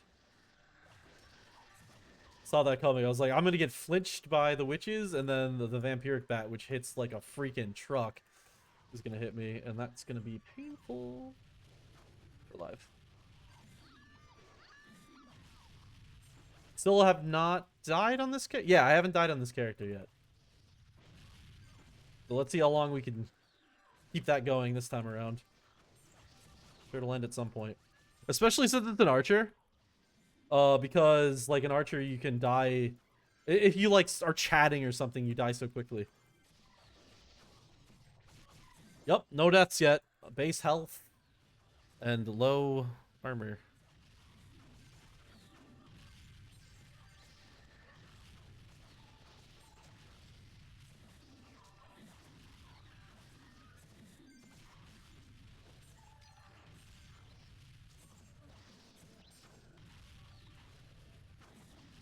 I almost had a death earlier today. Right, was it earlier? Yeah, it was when I was in this map.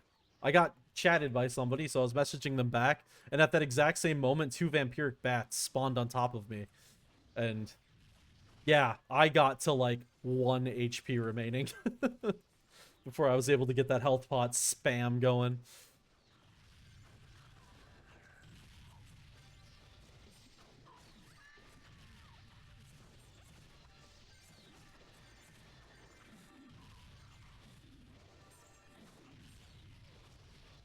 What do we got here? Give me that.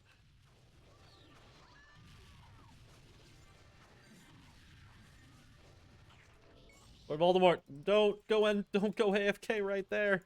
That is a horrible spot to go AFK. Oh god, oh god, they're gonna die from the Mimic.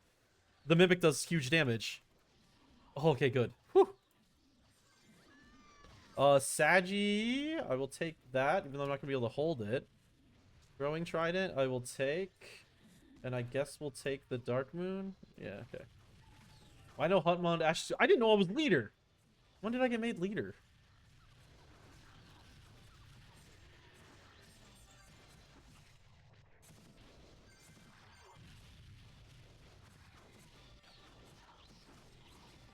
Okay, so we got a rare Sagi and a Archer Spec Archer Spec Throwing Trident.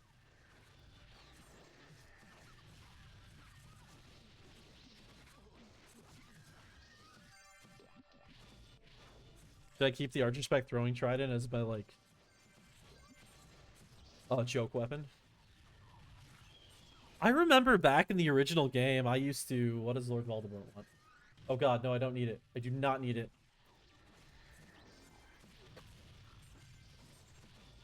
I appreciate it, but I do not need it.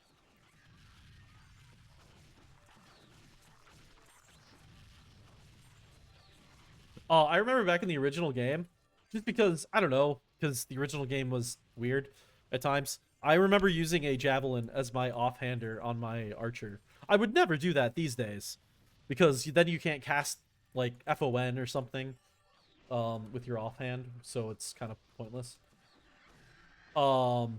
But I remember doing that, just because it was an archer spec thing. Mavelis, hey, welcome to the stream. Also, Mavelis, great content. You've got such great content. Thank you so much for the stuff you make, because I always get a good kick out of it. Especially the one you made when the hacker was attacking us. That one was so funny. You like broke the developers team. Gave us the you gave us like the happiness we needed for a little bit when things were really like not feeling great. So thank you. Much appreciated. Wyvern Sword is your offhand for Valk the Archers. Yeah, I do love stupid offhands. Don't get me wrong. Don't get over here. These bats hurt like hell as he's getting hit by 5 of them. They don't hurt as bad as they did in Season 5. Or was it Season 4? All I know, there was one of those seasons where if 2 of those bats spawned on you, you were basically insta-dead. Didn't matter what class you were. Which I actually kind of loved, in a way. Because it just kept you on edge at all times while you were playing. You were like, holy shit, is the bat gonna spawn on me? Holy shit, the bat spawned. Kill it, kill it, kill it. And it was kind of like this fun little, like, does anybody remember old school Dun 3 and, like, Flygon spawns? Like, oh shit, a Flygon spawned. Kill it now. Kill it now. And it's like, it kind of had that feeling of just like, it's gonna hurt so bad. Just, we have to kill it as soon as possible. It just kind of breaks up the play for a little bit, right? Give female knight? My god. If I had an infinite amount of money in life, the very first thing I would spend it on is hiring somebody to 3D model the other gender version of every single class. That is the very first thing I would spend it on. And I would hopefully Chaos would add them to the game. Like, I want that so badly. So freaking badly. I want to play a female mech so bad. Like, I really, for the most part, only like to play female characters just because that's how I am. You know, the whole trans thing. But mech is the only one where I will break that rule because I just love mech. Um, oh, if I could play a female mech, oh my god, I'd be so happy. Fan art for female or for mech is female. I don't know. Is there any of them out there? I don't know. If there's a female mech fan art out there that's, you know, not like super fucking ridiculous, but it's like realistic, like not realistic, but just like normal shit, I would love to know. I'd probably switch that over to my Discord avatar because right now it's just in Atlanta.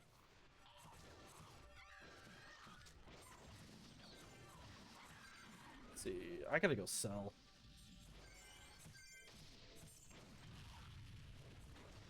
I would love. I just. You know what's ironic is that for my day job I do 3D modeling, but it's just a completely different type of 3D modeling. It's engineering 3D modeling. It's not gaming 3D modeling. So I don't know how to do these things, but God, I wish I knew.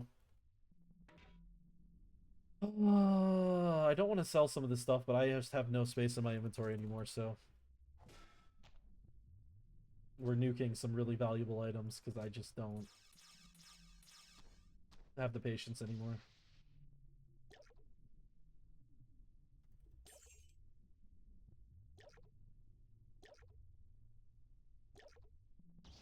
But yeah, I might go far as to say if I had all that money, infinite money to be able to do this, I don't know how I would ever get it. This is purely hypothetical.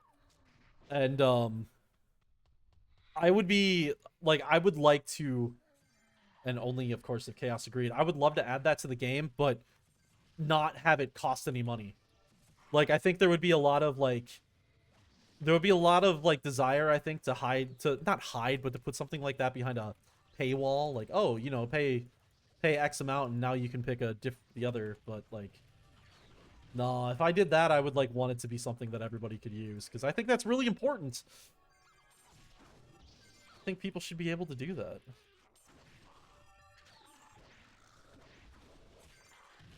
But this is a theoretical world that's never going to happen because in order to win infinite amounts of money, you have to actually sign up for things that will get you that, and I don't do that.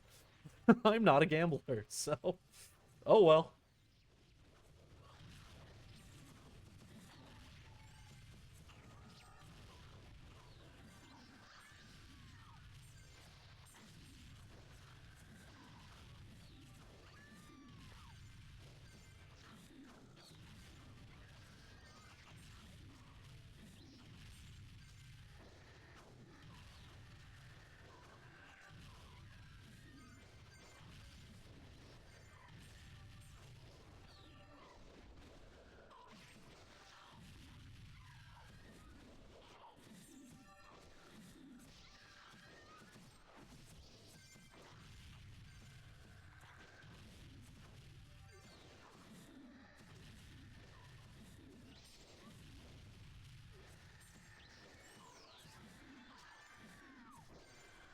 Kind of an anime mech on the PC. Yeah, okay, I understand. Yeah, I know what picture you're talking about.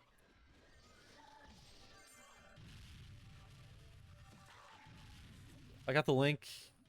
I, I don't know if I have links disabled for, but whatever. I know which one you're talking about. It's on the mech page on the PTU site. That honestly, in my opinion, that fan or that like I don't know if it's fan art or official art that's on the character page. I think it's one of the ugliest fan art things of Pristontale, in my opinion. I think all the characters look horrible. Yeah, go to like the character page. You'll see it. It's like one of the top things on it. It's I personally can't stand the style at all. I'm sure some people love it.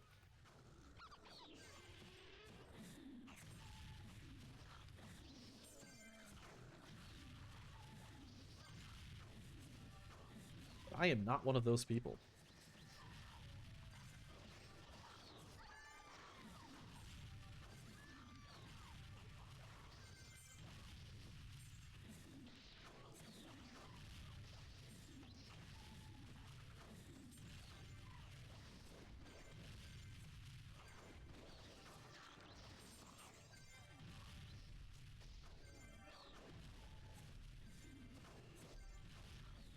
See, let me open it. Yeah, that style of fan art. If you don't know what I'm talking about, it's this one. If you don't want to click on the link, this styling that somebody did one time, I hate it.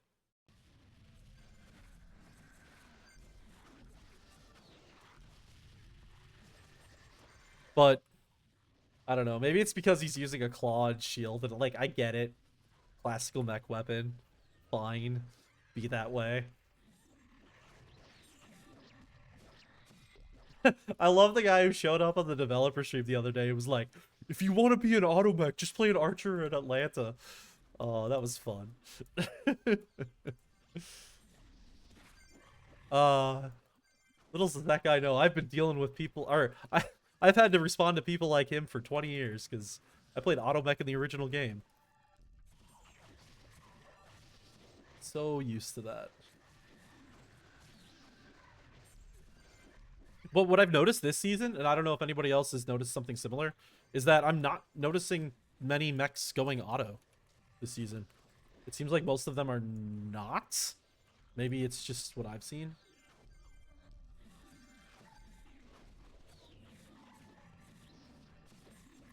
Seen a couple, of course, but it's not like last season when it was a plague. Yeah, there's not many mechs just in general this season. Definitely. I think I don't know the exact numbers, but if you just go on, if you just look at the rankings, you can see how many. If a class has less than 50 of them that have been made, you can see how many have been made. And when I checked yesterday, Archer was the least played class of the season so far.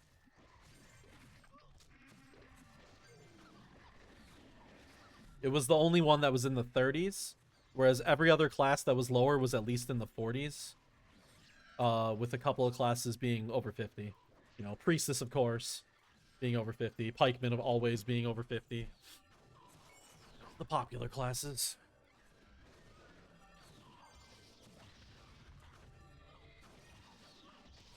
Oh, Just My Luck played the least played classes at that. I feel like, I don't know. I mean, he doesn't feel bad. I don't know. Can anybody else give an opinion on this? I mean, so far I felt like Archer is just fine. I was in a party yesterday with somebody. I don't know. Maybe it's somebody who's even here right now. I don't know what everybody's account name is. But we were doing the double red spawn in Dun 1. And I was taking one of the other hell. I was doing one of the other red spawns. It was a duo with me and another guy. And so we've been fighting there for like 10 minutes. And then all of a sudden he just goes like, I don't think I need to be here right now. And he just walks away. Because he was just like, you can just solo this all. I don't need to be helping at this spawn. It was pretty funny. So I don't think Archer is in a bad place at all. Even if they are the least played. I think the one thing about Archer is that it's a very polarizing class. There's a lot of people that do not like playing Archers. And I think that's why you get less people just in general.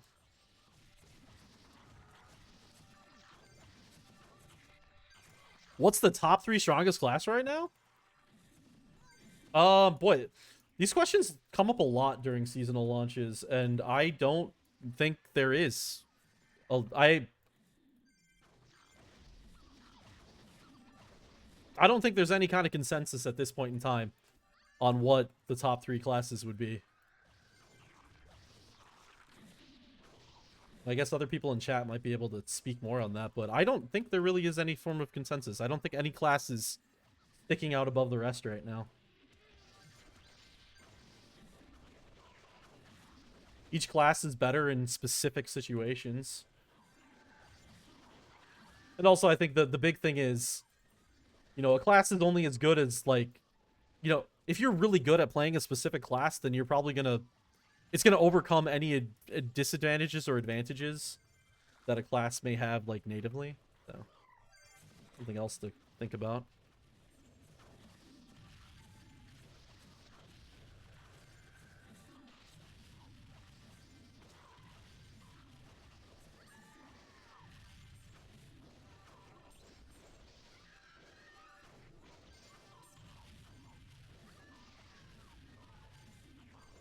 Love them for speed, but hate them for the defenses.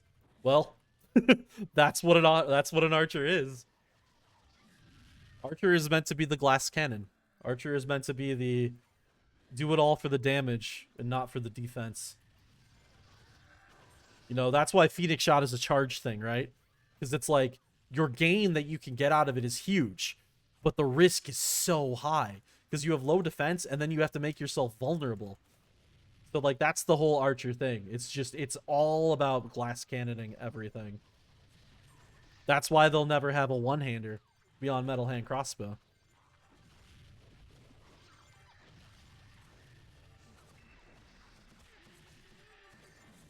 That's why pure works so naturally with them because, well, you're not going to take the hits anyway.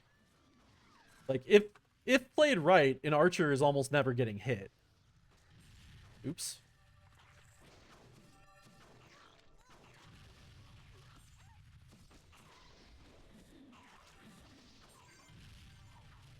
Almost never getting hit, I say, because, you know, there are some things that you just can't avoid. Like these witches just spawned in right behind me and now are attacking. Unavoidable. There is not a thing I could do as an archer to not get hit by that. But, you know, if I get hit by a thorn crawler, like, that's a mistake on my part. I should not be getting hit by thorn crawlers. I should not be getting hit by muffins.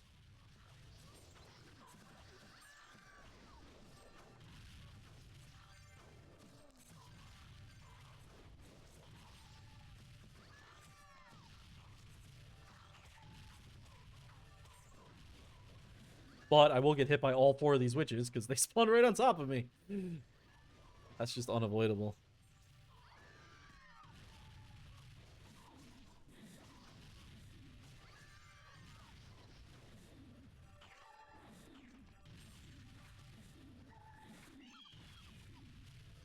Okay, we are almost at level 60. We're very close now. 15% to go. Then we will... I think I'm just going to go straight to tier 4 quest then. And then we'll go to DS after tier 4 is over. Boss. Oh, we got boss. Shit, we've already been here this long?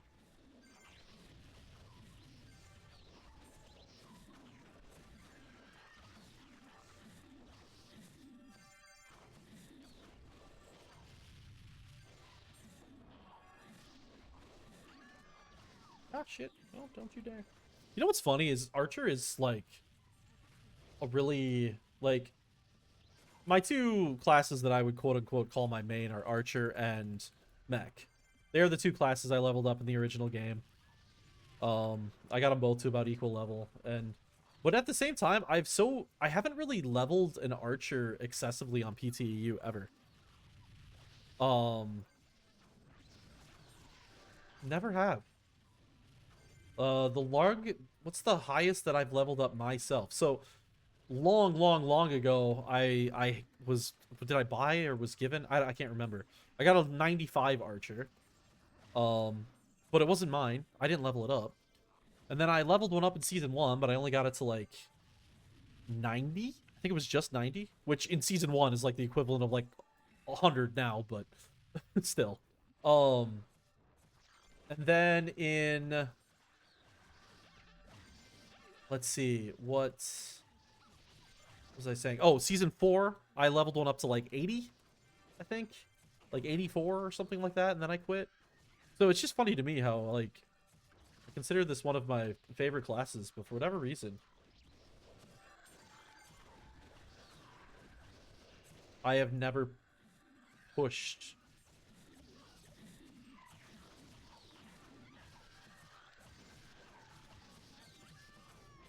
an Archer that much. I don't know why.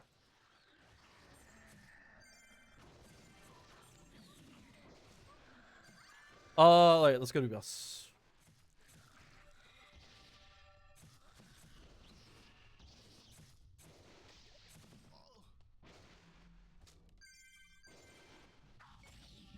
Seasonal battle should have the same boss time to avoid boss farming. I don't know if I agree. I think it's fine if people want to keep playing Babel in that sense also. I mean, I don't know. I don't think it's too big of a deal, honestly.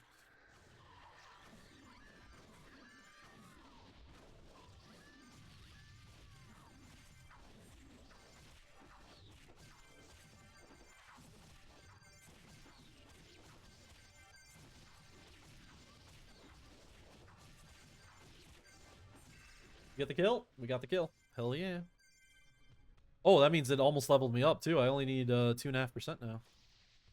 Well, let's go get that 2.5%. Oh, why am I going over here? You know what I hate about... Oh, god damn it. Where am I going? You know what I hate about Mushroom Cave? God damn it. People were following me. Don't follow me. No, don't follow me. You know what I hate about Mushroom Cave? Is this spawn. I hate this flag's location. I can't stand where this red spot is. I know we have limited spots in Mushroom Cave, but this spot is just not my favorite at all.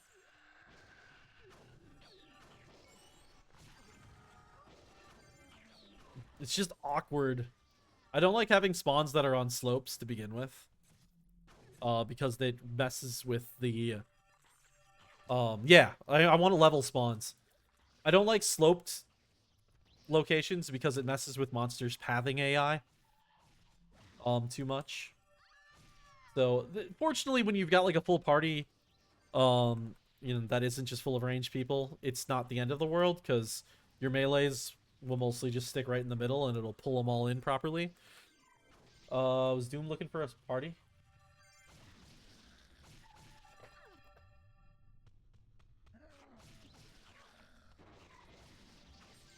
Yeah, sorry if you guys are discussing these things. I'm fully into the stream. But yeah, normally it's not a big deal here, fortunately. But say if you were to do this solo as an archer or something, hell no. Hell no would I want to do this spawn solo as an archer. You're just going to be in a nightmare constantly.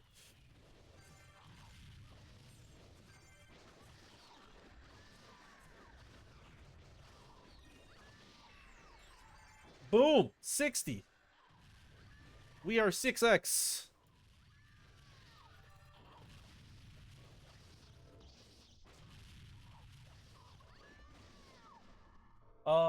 We'll give it to the dunk.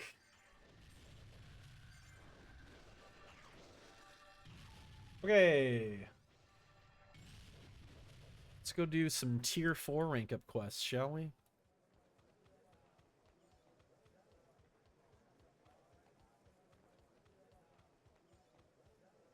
Hey, look, it's Falk. Let's see. I also need to get some of the shit off of my character. So we're gonna take care of that too. Tier 4 quest is 60. Onctrum, can you play the lower levels again at some point? Yes, it's 60. When was the last time you did a tier 4 quest, Onctrum? You have all these high level characters, but you never do any of the low level content because you're only high level.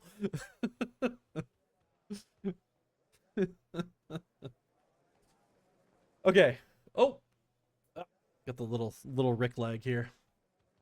Okay. I'm gonna take a very brief break here to go grab some water, stretch, do those things, make sure my eyes aren't gonna fall out of my head while I play today. Rest for a moment. I'm gonna put myself somewhere and people can throw themselves on stream if they want to. I'll just be a few minutes. Don't say anything horrible. All right, be right back.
Whoa, that is very bright. That was not the game I wanted to start up. Did everybody want to switch over to Roller Coaster Tycoon? The stream is going to take a 180 and switch to Roller Coaster Tycoon, apparently. Whoops. I meant to start up another copy of Pristontale. I've been in a Roller Coaster Tycoon kick lately. Yeah, level 60 map seems a little bit different.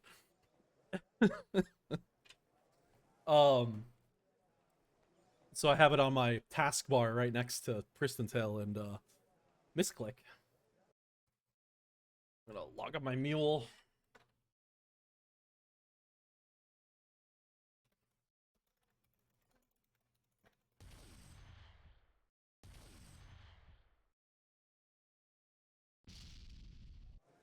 All right. Let's get some of this shit off this character. I can actually, like, exist.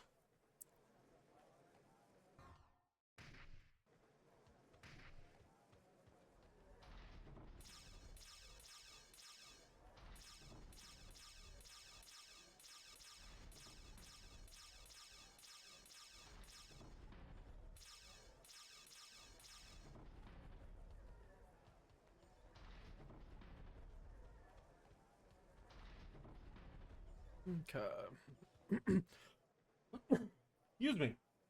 God damn it. Sorry. Okay.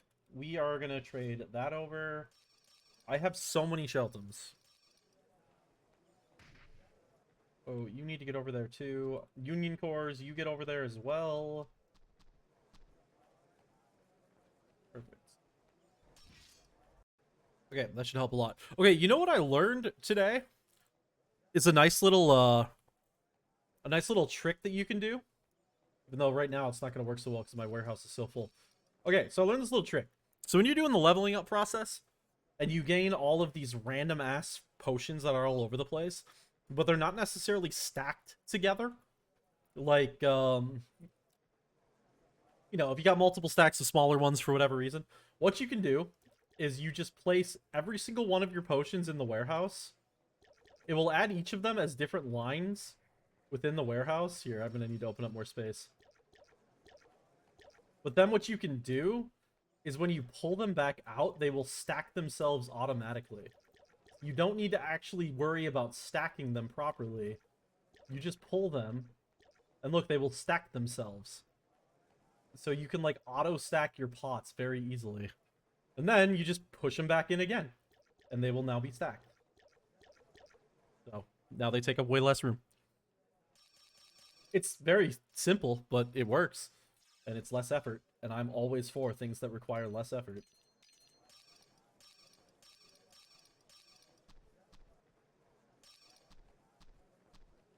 But I do need potions, so I should probably pull those out, huh? We're just gonna take all the medium potions I got, because I think I'm gonna need them all. We will grab back out those. And we will grab... Do I have any of those?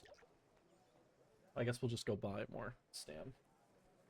Oh, I gotta get rid of some of these other shit, too. So, hold, please.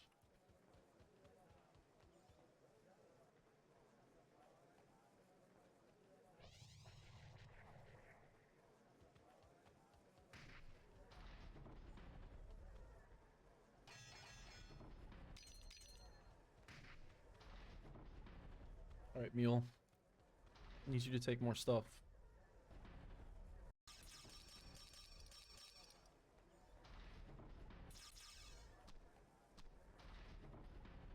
I end up essentially using seasonal launches to supply my needed amounts of Radiants and Transes, and Murkies to some extent, for like the next 4 months after the season ends. I just store everything I find on a mule as I level up, and then that just becomes my supply that I use for like all the off season.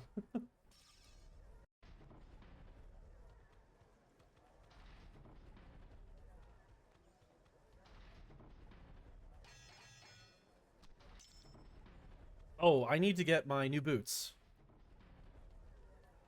I delayed 6 levels in grabbing these boots.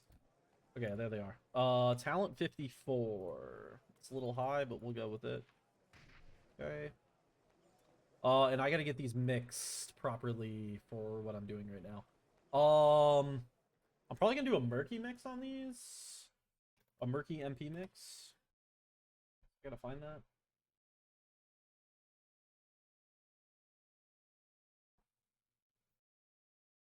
Boots. We're gonna do the MP plus 120 mix. That's what we're gonna do. That's gonna take 3 murkies, 2 transes, 1 raid, and 1 sparky.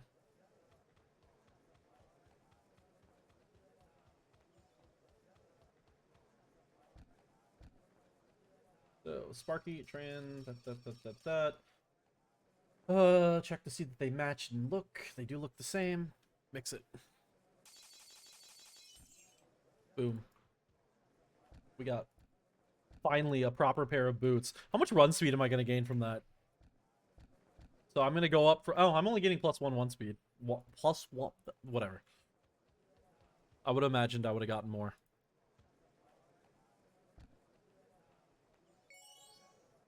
Any other gear? Do I have any... I have these... Oh, yeah, I have my level 60 new gauntlets. The only problem with these level 60 gauntlets is the strength roll is way too high. But they are at attack power 4. So they're really fucking good. They're just really strength heavy, and I don't know if I want to commit that much. So we'll leave those be. Think about it later. Did anything happen to the Ricarton floor texture, by the way? Yeah, it's all messed up. So what happens is I have my mod that I use that has the you know, that looks a little bit better for Ricarton. But when the Halloween event happens, it like overrides some of those files and it gets all fucky. And so right now Ricarton is just a mess, which is unfortunate, but we live with it. I could probably re-override it now with the mod again, but then it might even get more weird, so. This is the price you pay for modding the game. Assist Skillmaster Birkin in Forbidden Land. Let's go to Forbidden Land, huh? Switch over to solo mode. Oh, wait. Can I get the next level? Let's go pick up another Falcon level, too, because, yeah, I can get level 10 Falcon. That's the wrong Falcon. Oh, no, I can't. I gotta be 61.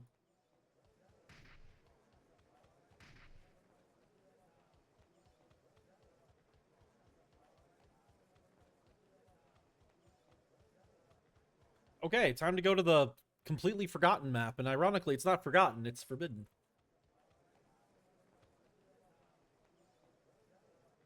What's gonna be the fastest way to get there, you think? Would it be going from Nav, or would it be going from... Yeah, let's just go from Nav. Less walking. Because I was thinking you could also take the, well, yeah, Warp Gate to Forbidden would be best. I just don't have the... I don't have the Warp Gate. I don't have the wing.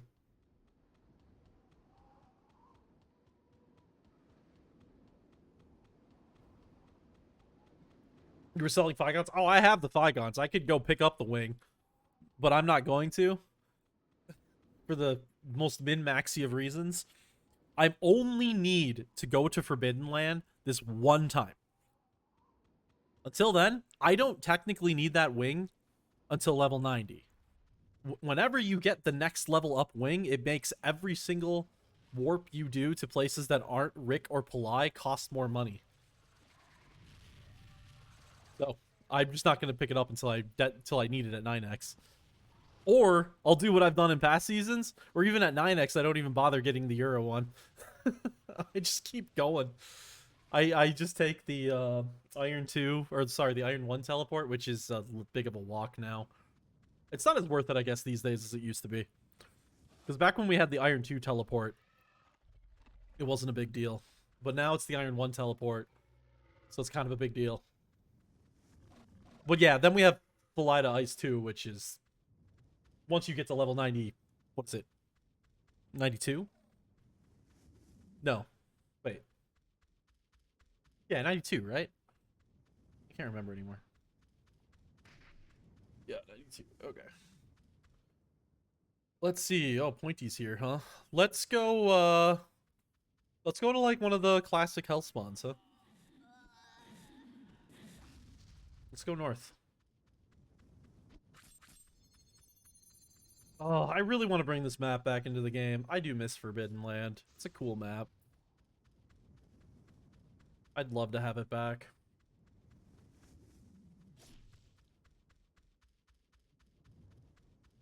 You miss Dun 3 more?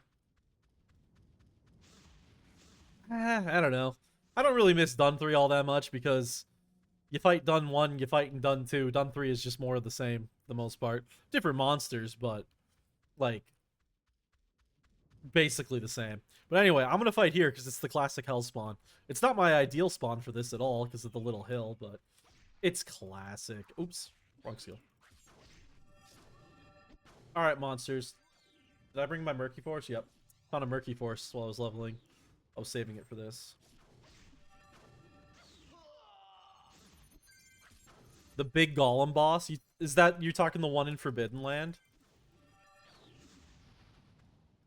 The big stone golem dude? Alright, fuck off, archers. I'm the archer here, not you. Berman? Yeah.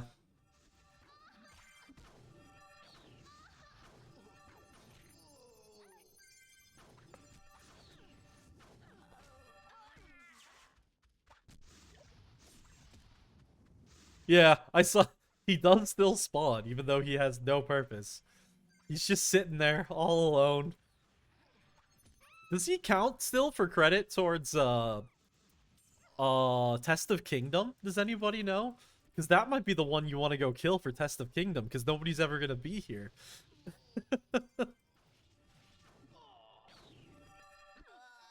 Oh, they're set bosses now? Oh, I didn't remember that.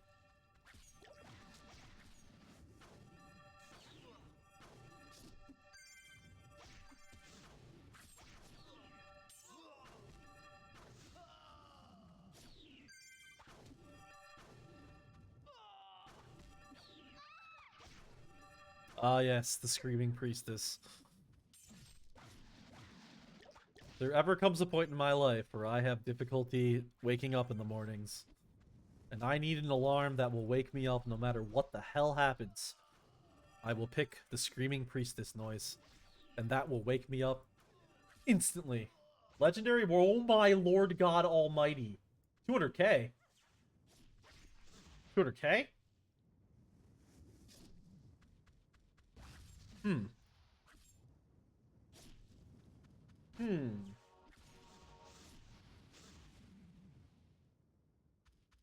Is that... Yeah, yeah. Fuck, fuck, fuck, fuck. I'm sure I waited too long, and I'm sure somebody else already put an offer on, but I will buy those, I think. I think those will be worth it. If anything, for the meme.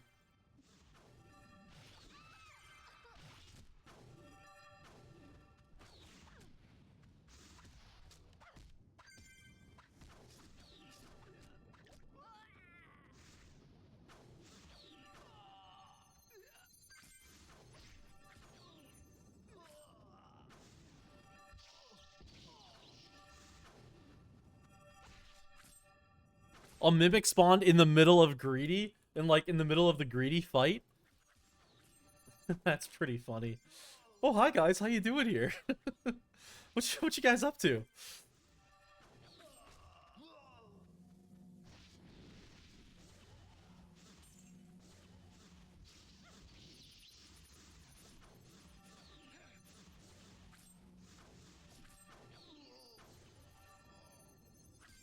I've only done the greedy fight once, and it bothered me so much because the animations that the greedy character goes through are so outside of his hitbox. Good old Pristontale hitbox weird mechanics.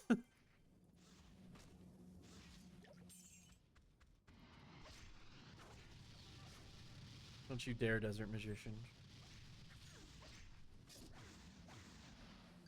it is kind of funny that, you know, you get attacked by tier 4 skills while you're doing the quest to get your tier 4 skills.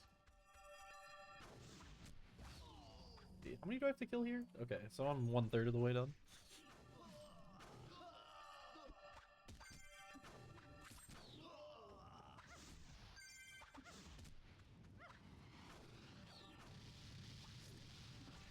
Did anybody play English BT in like early 2010s? I know a lot of people like started playing and then left and came back at different times, but it was like, I think it was like 2010 or 2011. That's when I came back the first time. And I was playing EPT. And it was when tier 5 had come out.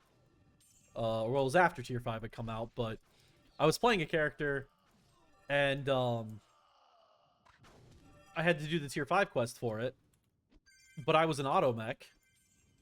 And I can't remember why, but apparently it was considered like the general consensus of people at the time was that fighting Skillmaster was too difficult for automechs, so none of the automechs, there wasn't many of us, none of them had done tier 5 yet.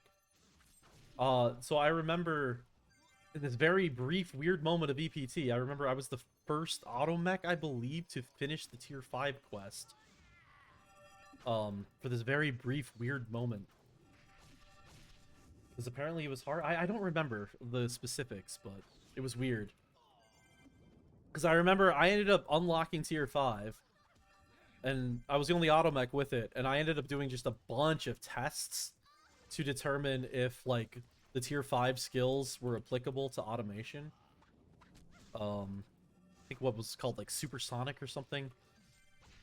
And, for a long period of time on the Suba forums, it's deleted now because Suba forums are gone, there was this thread that was just, it was automech pure versus balanced debate is what it was called, and it was my little addition to the world where we were like debating whether a pure automech was worth it. It was fun,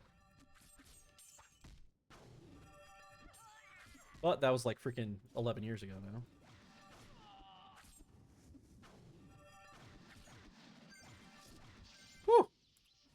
Lannis almost killed me.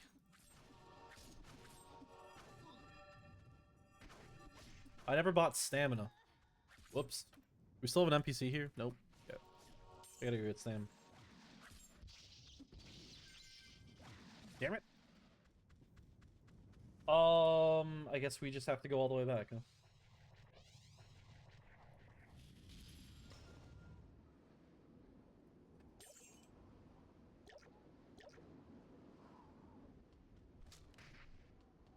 Yeah, the first time I played was mid-2000s. 2005. 2004, 2005. That was my first go-around with PT. Then I stopped. And then I came back in like 2010 for a little bit of a kick. I tried EPT for a little bit. Wasn't liking it. I ended up trying out what was the beginnings of Wartail back at that time. Didn't really like it. And then I kind of abandoned all Pristontale until 2020. What's up, Hatter? Welcome to the stream. Just chilling with some tier 4 right now, or at least trying to finish the tier 4 quest.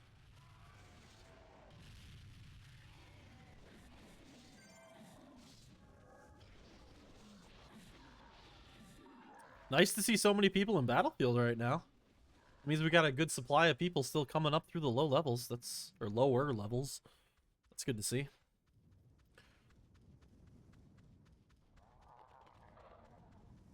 Stopped at 62. Oh, well, I couldn't level up my assassin anymore. She's now been left behind.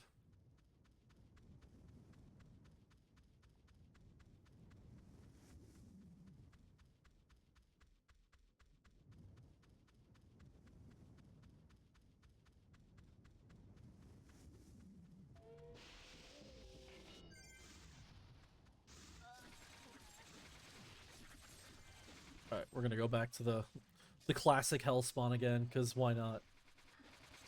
It's fun.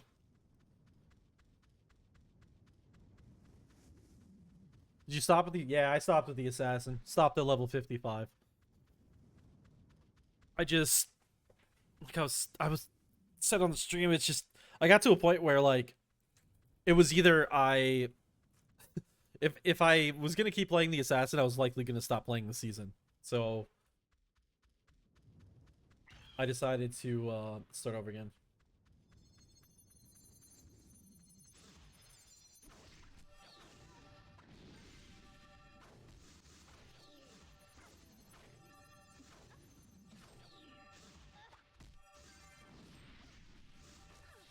Grab that. Try not to die. Getting that trans. Thank you.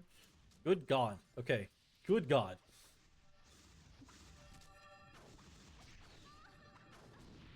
This is where you die.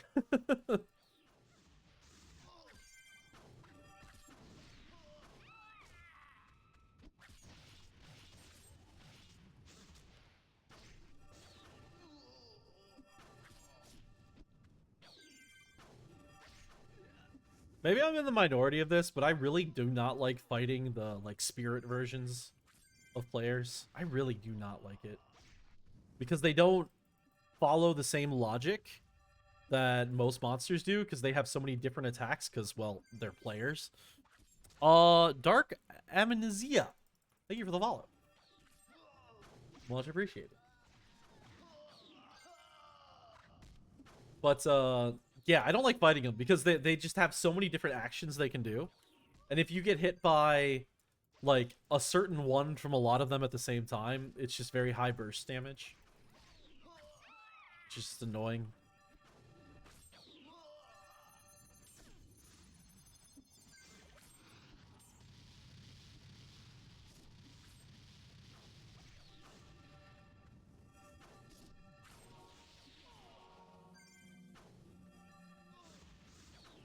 Oh, what do we at here? 132. Okay, we got 2/3 of the way up.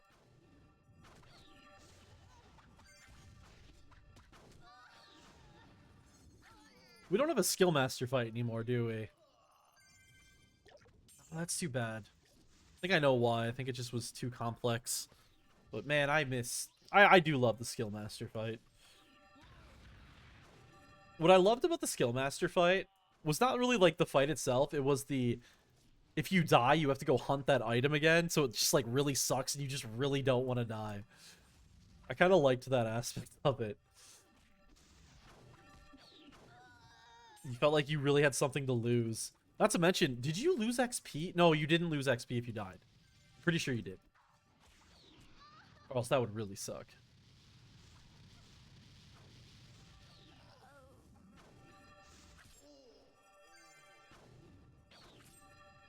Oh yeah, you're right. The temp screen one was definitely way better. Because the Morian guy would just like teleport around, right? Bistro, what's up? What is my level now? I'm 60. I'm 60 on my second character.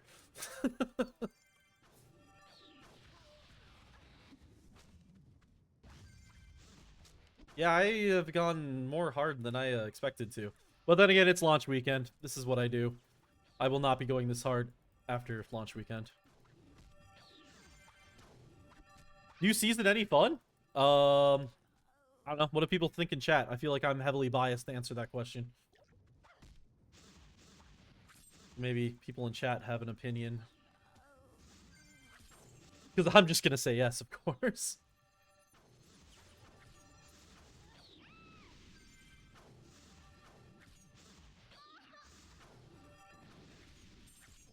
I think the... I hate it. Been playing all day. Yep.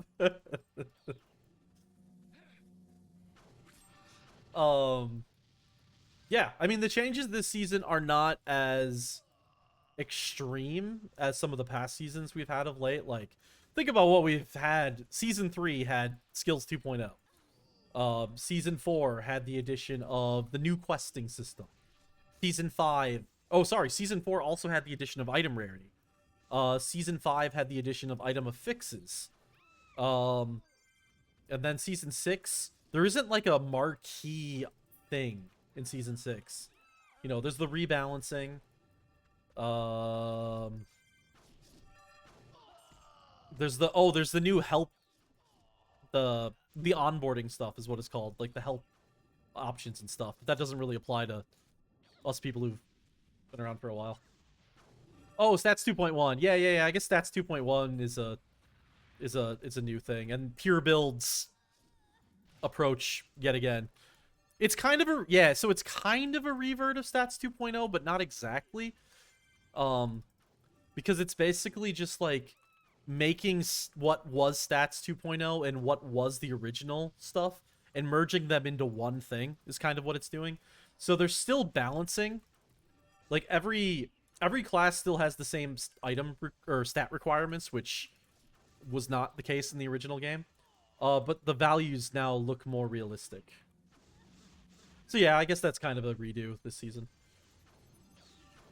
And what always happens, you know, you wouldn't think how related these two things are, but they are actually heavily related.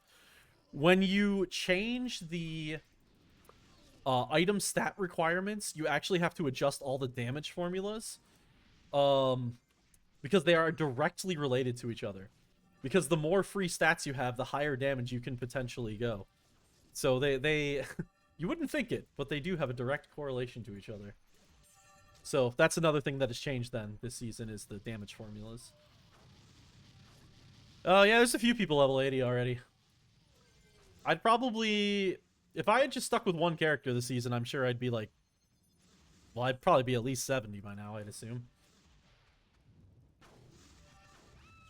If I hadn't leveled one character to 55, stopped, and then leveled another one to 60. Alright, tier 4's done. Why didn't I just start with AS? I really wanted to do something. I wanted to try something different. Yeah, I know. I was hopeful that I'd really like it and I'd want to like keep playing it, but it didn't happen. Oh well.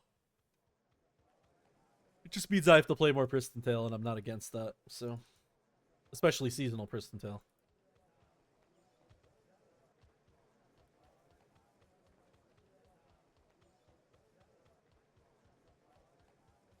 And I'm not competing anymore, so. Yeah, Thistro, when was the last time you played Babel or seasonal? Because we've had some pretty big population spikes. We got a lot more players than we used to. Okay, let's switch this over to FON.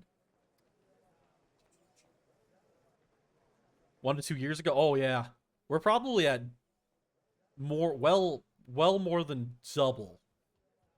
Maybe triple the numbers we had in those days.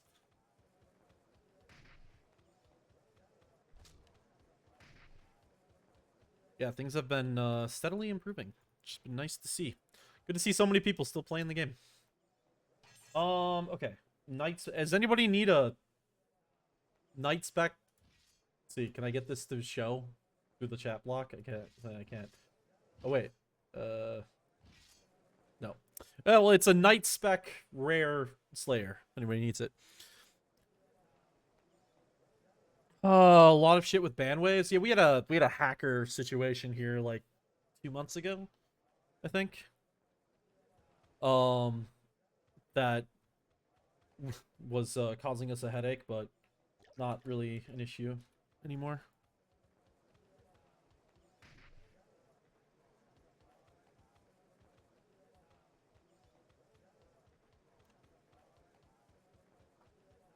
Yeah, I mean, it was definitely a rough like week or so, but yeah, I mean, it could have. It could. Those things can definitely kill servers, but we fought through it. I'll just keep this. I don't know. Maybe somebody needs it. Okay, let's store some shit on the mule again, and then let's continue the grind, shall we?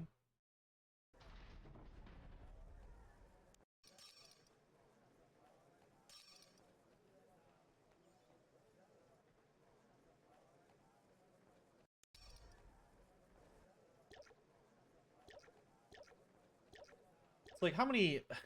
I've been here about 2.5 years now, and in that time, I think I've seen us get hit by 3 or 4 different like mega attacks, so to speak, right? That like are constantly taking us down. But the way I look at it is those things suck, but at the end of it, you come out stronger because you figure out what happened, you fix it, and then they can't do it next time.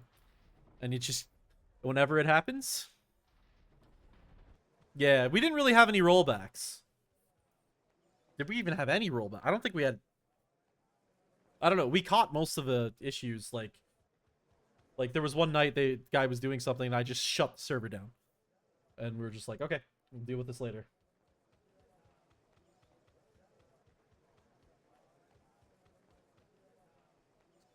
Okay, let's go to... Oh, we're going to Dark Sanctuary. Oh, yes, let's do this. We get to use it. Yes, we get to use the new entrance. I'm so excited for this new entrance use. Okay, so for those that don't know the story, on this stream, last season, Season 5, we were in Ruin on like a level 10 character. Or 20 or something, I don't know. Killing things. And we were like...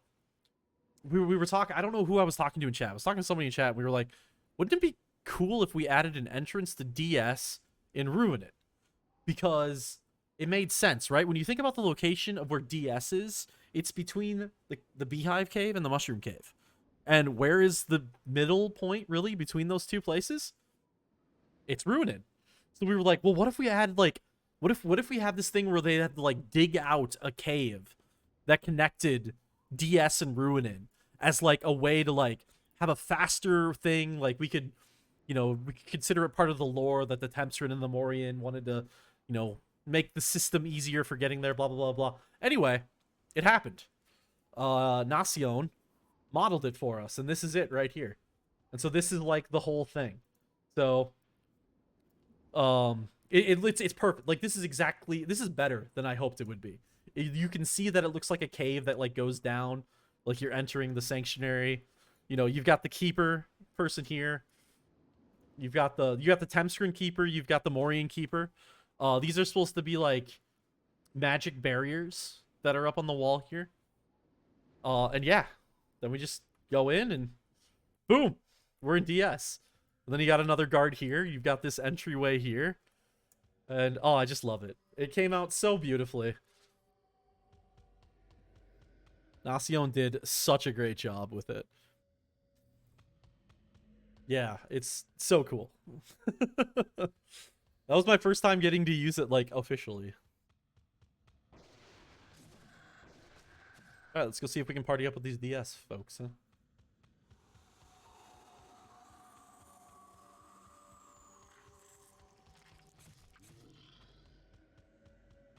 Did I pick up the... Yeah, I picked up the DS boss quest. We're good there. Oh, man, a good old DS Hellspawn fight. Let's do it. I love Dark Sanctuary.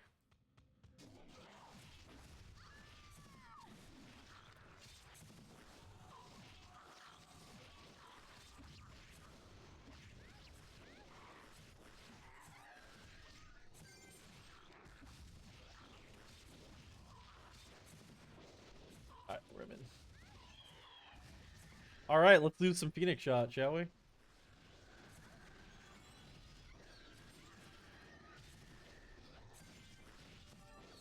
Booyah. Okay, archers look really awkward when they use Phoenix shot with a crossbow.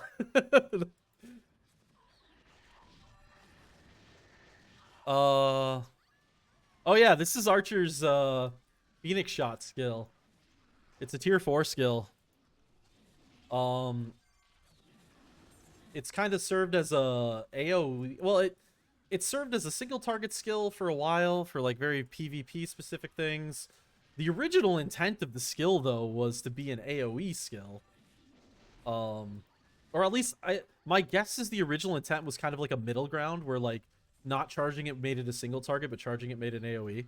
But now what we've done is we made it so that charging it is the most effective way to use it. So it deals damage over time as well as just good damage to start with.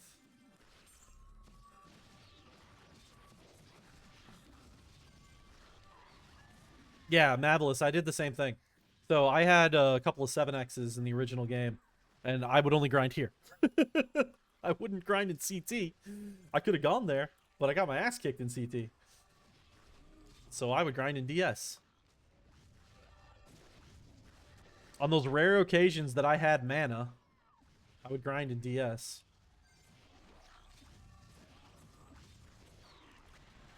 And that's the key part. Those rare occasions that I had the mana.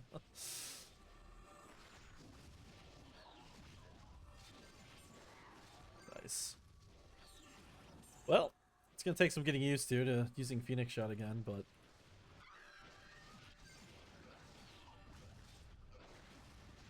I'm debating if it's worth it at low level to be charging it. Let's see.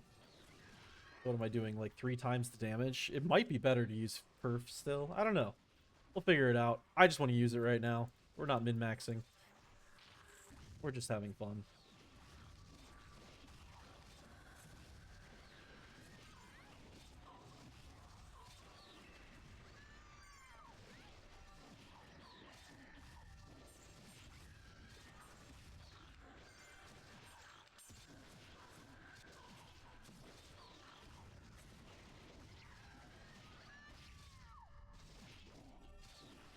Boom.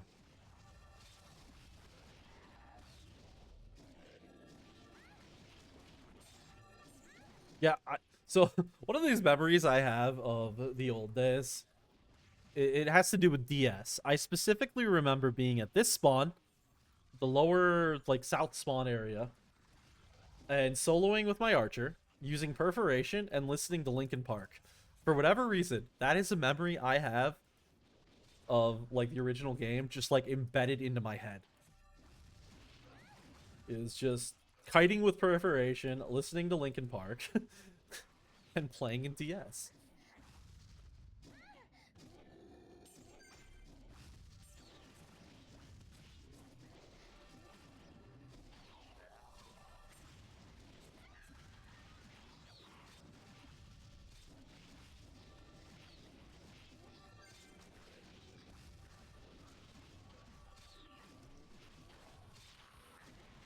I don't know, so I think something got messed up with the shadows or something. I don't know what's going on here.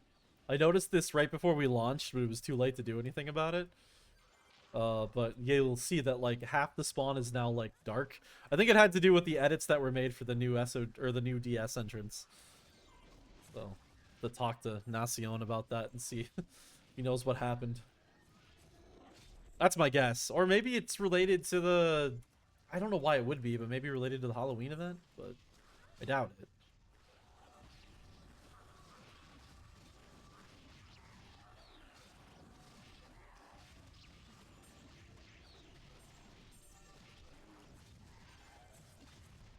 Oh, yeah, they're definitely coming back, Frank. They're just...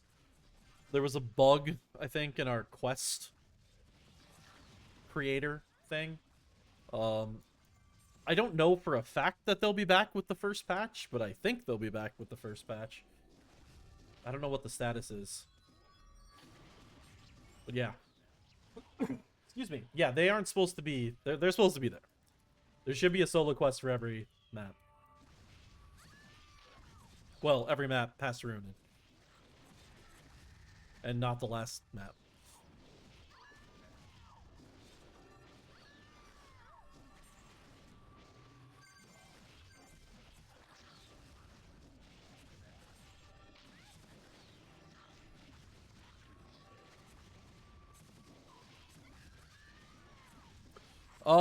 Having trouble with the Fury. Yeah, we heard that there was some Fury issues. I believe that will be fixed, I believe, on the first patch, I think? Actually, no. Actually, I don't know if that will be. I don't. I'll have to talk to Chaos. And the health is too much. Well, the health should be adaptive to how many people are there. So, we'll see. How many people are there? Because if you keep bringing more and more people, then it's going to keep going up and up. So, we'll probably have to figure out how to balance the amount, like, perfectly. But the day, 5 minutes, 20%. Okay, that should not happen. Like, I think ideally, like, a 2 to 3 minute fight is fair, in my mind, to scale up to that point. But, you know, that value is ridiculous. That should not be. But, like, the days of, you know, all the people on Babel hopping into Fury and being able to kill it within 40 seconds because you have so many people, those should not happen anymore.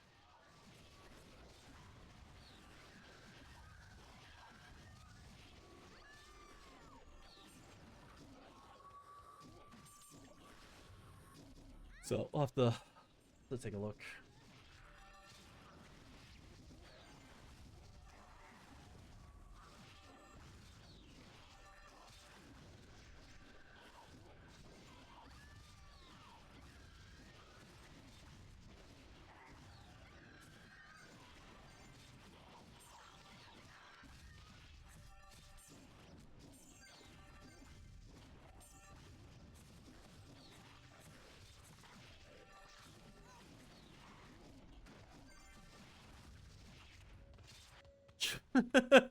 That'd be funny.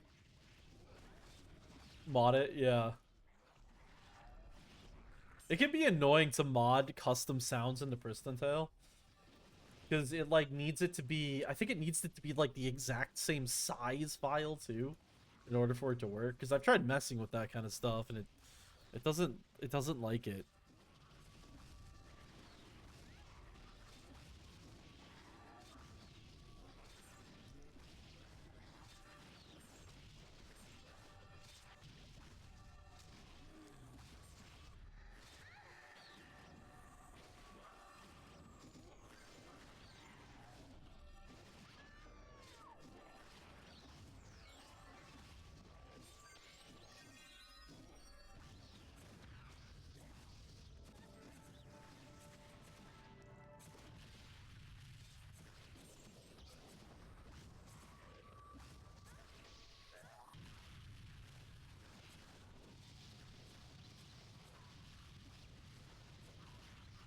Okay, so... I think I'm actually going to... I think I'm gonna actually call the stream there for today. I need to get some food, I'm realizing. Because I didn't really eat much. And I saw that Duncan went live. So we're going to go... We're gonna go raid Duncan. Keep the Pristontale going. So yeah, thanks for coming by, everybody. Wonderful stream. Great to be back. I will continue doing streams, hopefully consistently. Well, I won't promise a schedule, but consistency at least. But yeah, thanks for coming by. Go enjoy Duncan's raid and support our Pristontale EU streamers. And yeah, have yourself a wonderful rest of your Sunday. All right, see you, everybody.